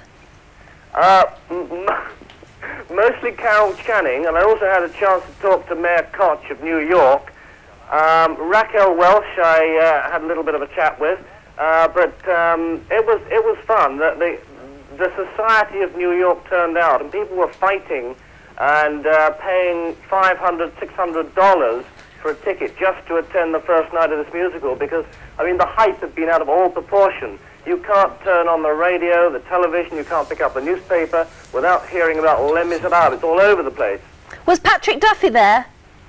I'm sorry, Anne, Patrick wasn't. Otherwise, I'd have given him your love. He's in Dallas filming at the moment. I knew there was a reason I didn't come over and join you. Jason, give them my love. Not that they'll want it, but it sounds as though it was a great night. Will you particularly give my love to Colm, because I think he was wonderful. And it's I great. already did, Anne. Oh. Anticipating you wanting me to do so, and he's invited you over to see the show. Oh, thank you. He can pay the Concorde tickets too. Thank you very much, Jason. Bye-bye. Okay. He's very liberal with your love, Jason, isn't he? He gets all the lucky breaks, doesn't he? Handing your love around without permission. We'll have to see about that. Though, that Les Miserables, a wonderful production here in Britain, and it's great that we've exported something Absolutely. to them. And wait till they Do see you know the Phantom. the four money-making stage productions in Broadway are all British?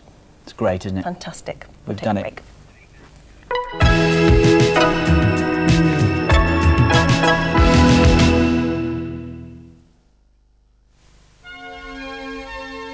You can tell it's Nouvelle. That special yogurt taste. Deliciously fruity. Fresh and natural. Days you wish could last forever. Nouvelle from Chambosi. You can tell it's Nouvelle.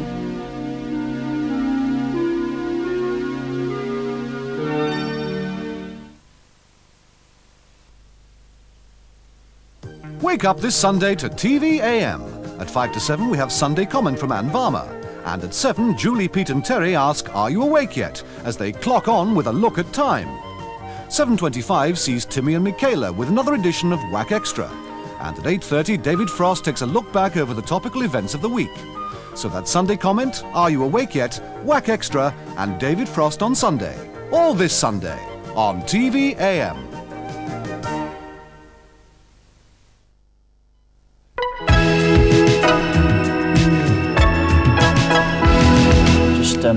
Stealing my copy of The Sun back from Greavesy. The front page here, Boy George sings for The Sun Fund victims. The background to that story is that Boy George and many other stars are clubbing together to put a record out, the funds proceeds from which will go to help those victims of the ferry disaster at the weekend. Among a great list of superstars, Anne Diamond, who apparently will be playing the flute on this record, Anne. Yes. Although I have already been told that I shouldn't do it because it would rob the baby of oxygen.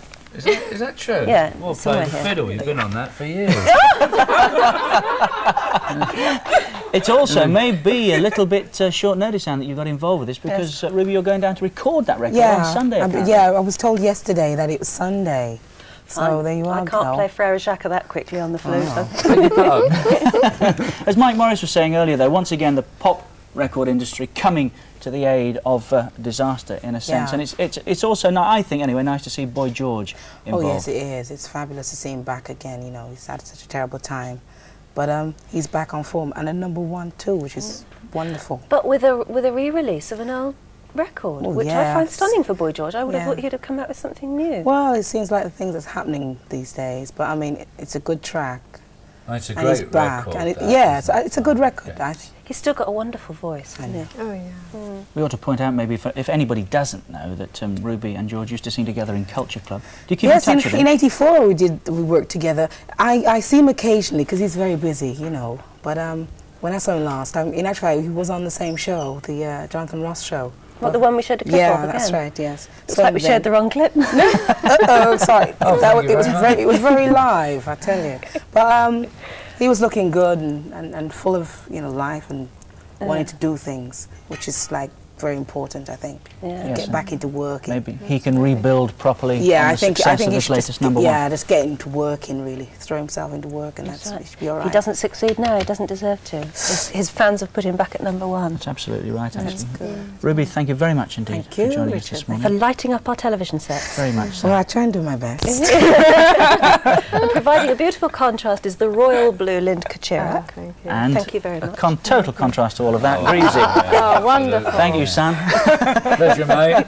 Let's rejoin Wincy. Oh, you missed a chance there, Richard. I used it on Greavesy, didn't I? You're right. We're going to be how low could you go?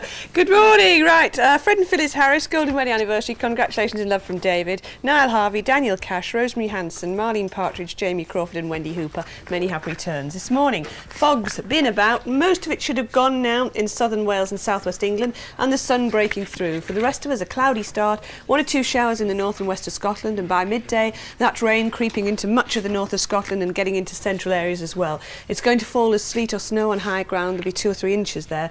Winds strengthening with that worsening weather. 7 degrees best temperature in the south and in the west, 4 or 5 in the east. Sunshine still hanging on to southern coastal areas, but mostly cloudy for the rest of England, the southern part of Scotland and Northern Ireland. The weekend, bit of this tomorrow, a little bit better on Sunday for most of us. Whatever you're doing, have a great time, and I'll see you back here on Monday. Anne. Thanks very much, Wincy. We were talking to Lind Kachirak this morning. Of course, it would be very remiss of us not to show her greatest design, her wonderful, triumphant royal wedding dress. There we have the most beautiful picture of Fergie. Oops, sorry, the Duchess of York. looking wonderful in the royal wedding dress. Well done, Linka. Nice to see you again. Absolutely. Jane's here. Hi. Well, what more can I say? We've got Paul Newman on today talking about his latest film, The Colour of Money. Not live, as Richard said earlier, but an interview I recorded a couple of weeks ago. And Russell's going to be looking at his chart. Should be fascinating. Paul Newman's chart or Russell's chart? No, Russell. No, you've got me confused. Paul Newman's chart. She's We'll all find of out a in a flutter. minute. Yes, she is. Let's get straight over to Gordon Honeycomb for the news. Hello, good morning. The former MI5 agent, Peter Wright, has been given the go-ahead to publish his memoirs by an Australian court. Judge Philip Powell in the Sydney Supreme Court said the British government's claim that the book would cause harm sounded decidedly hollow. On Good Morning Britain a short time ago, his solicitor Malcolm Turnbull said Mr. Wright would consider editing parts of the book. Peter Wright is as loyal an Englishman and as loyal a supporter of everything that MI5 stands for, or should stand for, as you would find in England. And he has no desire to subvert or damage in any way the British Security Service. The Attorney General, Sir Michael Havers, will study the full written ruling today to decide if there'll be any appeal. He said the verdict was just as we expected. The Deputy Chief Constable of Greater Manchester, John Stalker, begins his last day at work today. In an exclusive interview with TVAM, Mr. Stalker, who's 47, said he wasn't bitter about leaving his post, just disappointed. The salvage operation to right the stricken ferry, Herald of Free Enterprise, goes on in Belgium this morning. Meanwhile, speculation over the cause of the fatal accident continues, with the Times newspaper reporting that the ferry did hit the harbour wall before it sank. The Truro by-election result is due by lunchtime, and all the signs are that the Liberals will hold onto their majority of more than 10,000. The by-election was caused by the death of David Penhaligon, who was killed in a car accident just before Christmas. Survivors of the Abbeystead water plant disaster and their relatives will learn today whether they've won a 3-year battle for compensation. Villagers from St Michael's-on-Wyre in Lancashire were touring the plant in 1984 when an explosion killed 16 people and injured another 28. In Detroit, 4 firefighters were killed in a blaze which swept through 3 warehouses. 5 others were injured. The fire began in an abandoned warehouse and spread to the other buildings, sending clouds of smoke across the city and snarling up rush hour traffic. That's all from the TVM newsroom on Friday the 13th of March. It's after 9. Here's Jane Irving.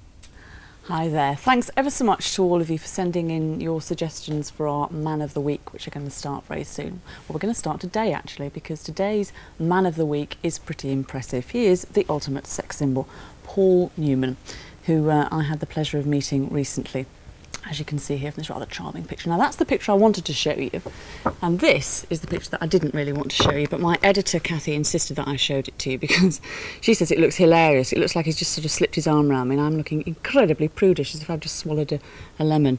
Anyway, it was fantastic to meet him, and I can now end the height debate. Do you remember there's been an enormous debate in the papers about just how tall he is? He claims to be 5'11". Some people say he's 5'7". Well, let me tell you, I'm 5'7", and he's lucky if he's 5'7" as well. He is quite small, but nevertheless a fairly tasty package, it has to be said.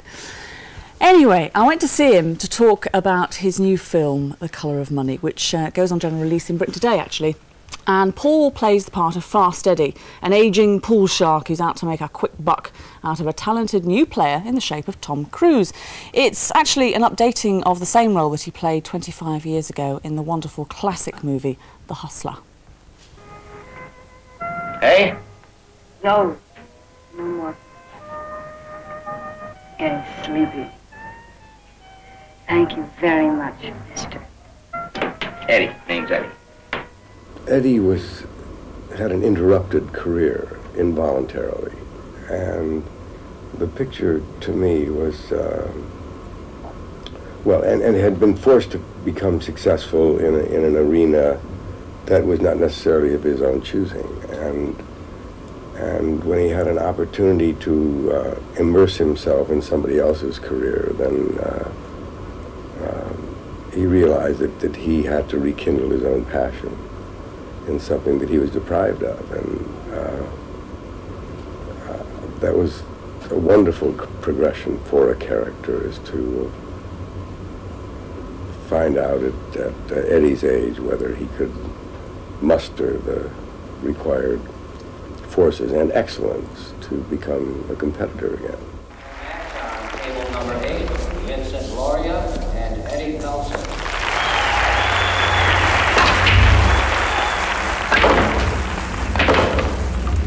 It was a very personal film in that it defined to me that the amount of work that I can do now is finite. I mean, I only have a certain number of them down the pike. And for a young actor, it's like mortality, you know, you have no sense of that at that age. And the recognition that at some point,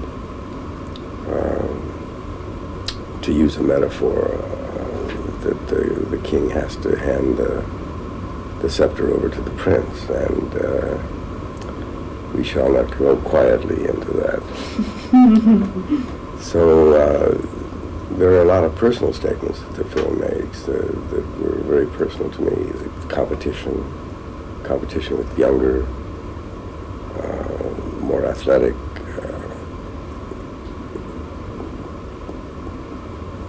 contestants with a little more staying power and more youth. And so I had a lot to deal with on a personal level in the film. Anyway, it sounds like you had a lot of fun as well. Had one of the best working experiences I've ever had. You do have a reputation in the business of having almost a startling lack of vanity. But in those early days when people were saying, this is the sexiest man to hit celluloid, didn't you ever just feel it going to your head a little bit? Well, I never believed it, so I never had a problem with it. Everybody who works with you says you're just like a normal guy, but I mean, how do you keep normal if you're actually described as a legend? Well, you try to fill up a big swimming pool full of beer and you go swimming in it 3 or 4 times a day, and you'd be surprised. A lot of things just pass right by you. He's ever so dry. I must say, actually, that although he was very sort of friendly before we did the interview, he is very kind of reticent about being interviewed. He very, very rarely gives interviews, or only when he's promoting a film or something. And every time I asked him a question, there was a very long pause, which we've edited out, before he replied. It was almost as if he wanted to think very carefully about saying exactly the right thing before he responded. And our Russell's here this morning, and Russell, you've been looking at his chart. Is there anything in his chart that would kind of reveal that side of... It's a pity you said that first, because people always think, if I'm going to say that, oh, well, of course, you just said it. He's an Aquarian, but there are 3 planets in the sign of Capricorn. Hence, the wonderful Capricorn bone structure. You notice it on Faye Dunaway, Capricorn. Paul Newman, so although he's an Aquarian, we didn't have his time of birth, therefore we don't know if his moon's in Aquarius or Pisces. We do know he has 3 planets in Capricorn. What is the side of Capricorn that we know the most, or could see in that particular interview? It was that pedanticness, that need for detail, that need to be right, to be exact. Before he said anything, everything had to be correct. Because the one thing about Capricorns, they are very self-critical, indeed, and as I've put here, hypercritical to a fault. And therefore you've got the archetypal Capricorn type that is basically not allowing any Achilles heels, weaknesses or vulnerable spots to be shown. There's no way that man would ever reveal the chinks in his armour. Yes, and it's interesting because he was talking later on about his relationship with Joanne Woodward, of course, this incredibly successful marriage, and he said that he admired her intellectual powers, and I very much got the feeling that he wanted to give a good impression, that he was a bright man and a thoughtful man, but he wouldn't respond spontaneously at all. Well, a lot of that is to do with the Mercury in his chart, which, without the rising sign, which comes from his time of birth, but we couldn't work out. But the Capricorn is that desire to please. They don't like rejection, Capricorns, at all. Therefore, they very rarely go into a risk-taking situation in case they get pushed back. And, of course, the Aquarian side you've brought out extremely well. The intellect, the desire for a partner that talks, thinks, hypothesizes, questions, asks, curiosity, inquisitiveness, anxious to learn. And you get that from his partner in life. That really is fascinating, Russell, because it really is so accurate about the man, just from my brief meeting of him. Anyway, thanks very much. We'll chat again some more in a moment with the star signs after this break.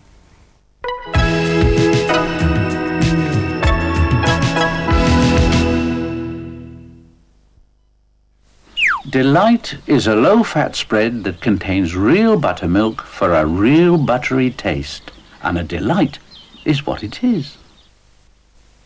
There are several different kinds of coughs, but Actifed from Welcome can fight a lot of them. Actifed. Welcome relief from coughs. It's bigger, 30% bigger. Home and Freezer Digest. More help with your microwave, bigger help with your baking, plus a rewarding new game. Home and Freezer Digest.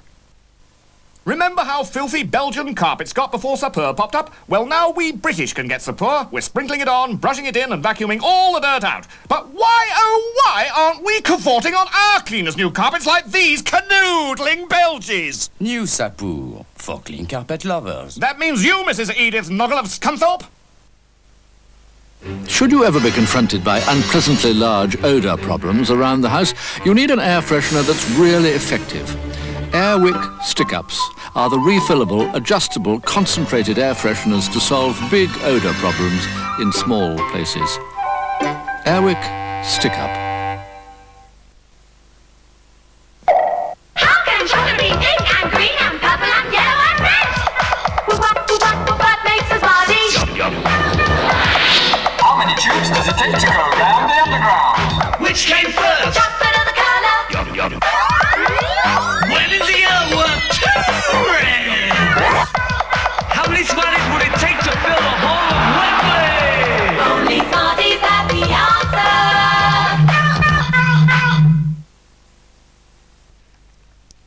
Comedy tonight, Running Wild. What's it like living without Dad? I miss him crashing into bed at 3 o'clock in the morning after a pub crawl. I miss getting hypothermia every night when he curls up in the duvet like a sausage roll. And is there an ulterior motive when invited to his flat for dinner? What the hell is this? It's full of dirty socks. It's my washing. What did you expect? A bag full of Brussels sprouts?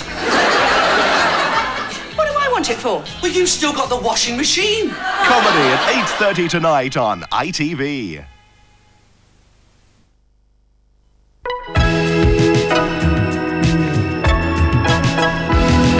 Well, again, today is, of course, Friday the 13th, and Russell's going to be chatting about the significance of that in a moment. But shall we have a look at what the star signs have got in store for us? The sun signs for this week. Lots of things. All right, no slap wrist, you're okay.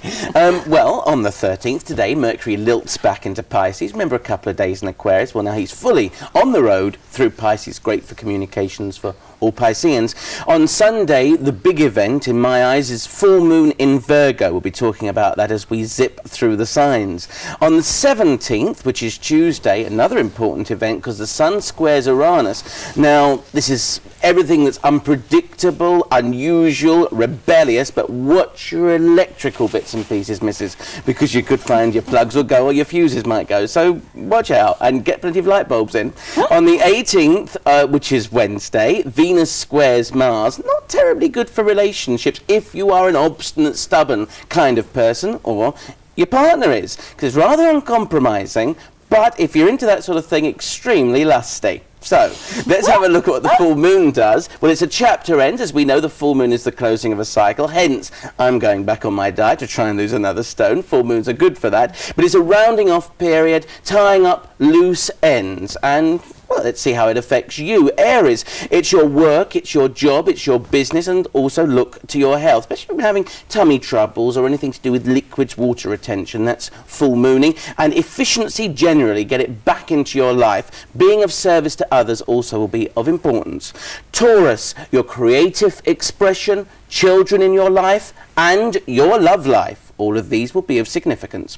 For Gemini, it's your home, family. Might be a good time to move or redecorate or certainly get the home up to scratch, but also childhood habits, feelings or emotions. Perhaps it's time to shrug off the parental yoke. Even if you're 70, 80 or 90, there are things we carry from our childhood that maybe do not allow us to grow and expand as individuals. For Cancer, your everyday existence, communications around you, brothers, sisters, but your day-by-day routines, these have got to change, especially if you've got into a rut, which you don't particularly like. For Leo, your finances, money, your values in life, your overall worth, whether that's materially, spiritually, or emotionally. For Virgo, important for you, Jane, of course, with this full moon, your personal needs are very important to you now, and your committed relationships. So you must look towards your desires for other people and they towards you. Here we go again. And anything to do with your health as well. Watch that, especially if your emotions are a little bit turbulent. Talking of emotions, the same goes for Libra, because it's in your 12th house, this full moon, your psychic powers, your deep, dark secrets, your subconscious mind. Time to get all of these anxieties or complexes out into the open. All that is mystical and mysterious in your life. And watch out for psychosomatically based ailments or illnesses too. You can easily get over them if you know what's at the root of any problems. For Scorpio, your future hopes and wishes, your concepts, your intellect, your ideas, and collective groups, aims, anything working with others. So good time to join a group or a society. It's going to allow you to bring out those desires that you have deep down on a creative level, or just mixing with people. Other people can perhaps bring out the best in you. For Sagittarius, it's your career, your aspirations, ambitions, and your ego, because now you need a direction in life. If the old one's wrong, close it up. You may be up a cul-de-sac. You need the motorway of life. For Capricorn, travel, international concerns, and your lofty ideals, principles and morals. Most of all, your integrity. You may get involved with things that ecological, environmental, culture. These are the things that you need to expand your whole intellect. For Aquarius, well, your private and intimate issues will be of importance to you, so discuss everything from your sex life to shared finances, the bank accounts. See what I mean? On to Pisces, close relationships, sharing and caring towards others. But most importantly, how are they to you?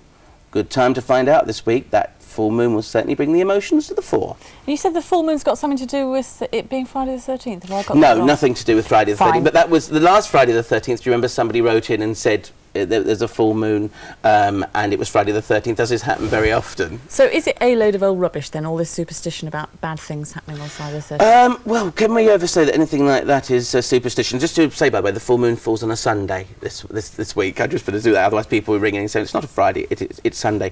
I think anything that can be psychologically based or passed down through the centuries must have some basis, but it's up to the individual. Why has it got this connotation? Well, 13 is said to be a lucky number, or as they say in bingo, lucky for some, unlucky for others, because of the Last Supper. 13 people sat at the Last Supper, 13 disciples, and of course one betrayed. But Fridays is an ancient belief that goes way, way back. It's said to be the day when Eve tempted Adam. Oh. Put the two together. It's interesting how the biblical folklore comes out in this, and put Friday the 13th together and you've got a day when you could be tempted or what have you. The thing is that most people just sort of have a bit of a laugh about these kind of superstitions, That's right. but for some people they really do affect their lives. And we've had a letter here from a lady from Manchester who says, I'm writing to you in complete desperation as I don't know what to do. A week ago I broke a hand mirror. Anyway, since then things have happened, e.g. my husband walked out on me and my daughter, and I got caught for not having a TV licence. All these old wives' tales about 7 years bad luck terrifies me, and I dread each day. Please help me, Russell. Right, well, let's have a look, Karen from Wythenshawe, at the reason why, going back towards the superstition. It's said that a mirror reflects the soul, and therefore if you shatter the mirror, you shatter your soul. But there are ways around it if it's really terrifying you, and I'm the last person, having spent my life in the theatre, ever to mock superstitions. But Karen, what you should do is try and get all the splinters from the mirror, and in Britain we can get round this so-called misfortune by collecting all the splinters up and throwing them into a fast-moving stream, river, burn, anything you like. But the interesting thing is that in Yorkshire, James, I know your roots are up there, they say that if you break a mirror, it is not bad luck towards yourself, but you will lose a friend. That's, oh dear, that's Yeah. very unpleasant. Well, I mean, just gather all your splinters up and chuck them into the, well, I suppose up there in Manchester it'll be the Mersey Canal, was it? Is it moving still? Anything that's fast-flowing and moving. But it's the superstitions. I mean, there are lots of things attached to the mirror, and obviously, you know, it does play on people's minds, but I would tend to say, be strong and you'll get through. Can I just bring up the chain letter, by the way, talking about how it does affect some individuals, from Vivian Clarkston, Vivian of Clarkston in Glasgow. She's received a chain letter. Send it to me. Anybody who gets these, do this with them. If you're worried about them, then please send it to me, and I will do that with them. Absolutely okay? right. Brilliant, Russell. Yes, I've had quite a few and I've chucked them straight in the bin. We'll take a break.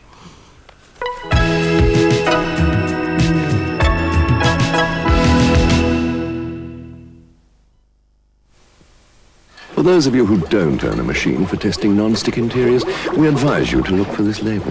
Silverstone, made and tested by the makers of Teflon. Should you ever be confronted by unpleasantly large odour problems around the house, you need an air freshener that's really effective. Airwick Stick-Ups are the refillable, adjustable, concentrated air fresheners to solve big odour problems in small places. Airwick Stick-Up. Buy them all, Butterball, turkey cheeseburgers galore. Tasty, tasty, tasty, tasty. Trust in Butterball, cause their burgers will feed four. Buy a Butterball, they'll come bouncing back for more. Greetings, Grapple fans. Big Mummy starts this bout with a body slam. The little terror counters with a thumb lock and a drop kick. But Mummy's gone for the step over leg lock, and the nappy's off. At least you don't have to struggle with Baby Fresh. They're big and soft and nearly 3 times thicker than most other wipes. Now he tries a leg sweep. Mummy counters with a double ankle hold, and the little terror comes back with his speciality, another flying drop kick. Fresh babies get Baby Fresh.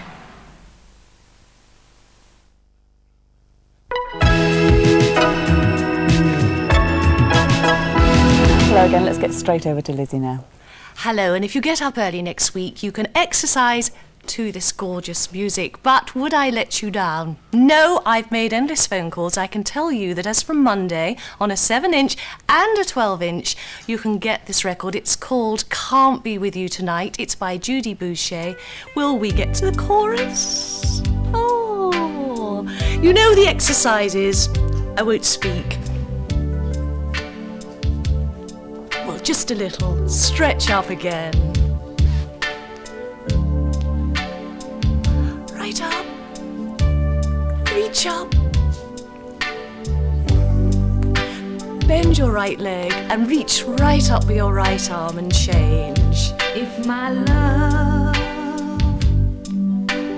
wasn't here with me tonight, carry on, but lean with your arm. Over you come. I would live with you for just a little while.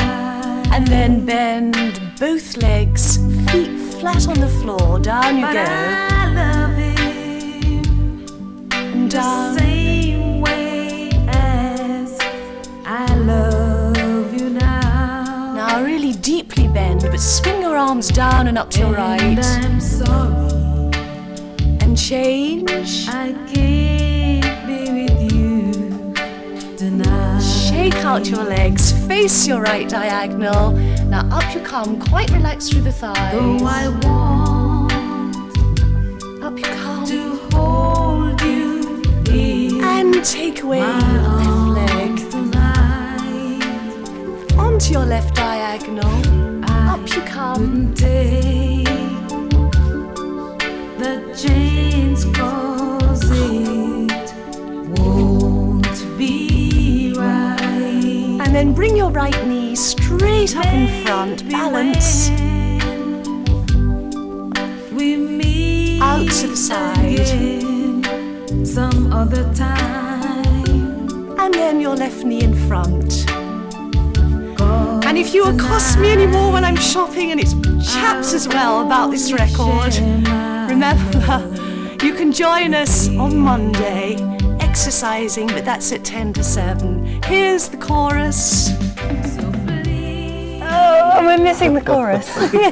Just missed it. Mike and Jane. I thought it was us, yes. I thought we were the chorus. Will we ever get to the chorus? Russell, you're about to appear in an astrological farce. That's right. Yes, opening the Opera House Blackpool April the 27th. We just found out that the wonderful Fenella Fielding's playing My Mum in it. Oh, darling. Lord. Darling. Yes, she's a Scorpio. I'm an Aquarius, so she'll be a riot. So Opera House Blackpool April the 27th for a laugh. Wonderful. Wembley if you like badminton for the weekend. If not, I'll see you on Channel 4. Yeah, Saturday Sport, don't forget that. Tomorrow, Steve Smith-Eccles is with us. Anything, Jane? Dr. Miriam, stop on Monday.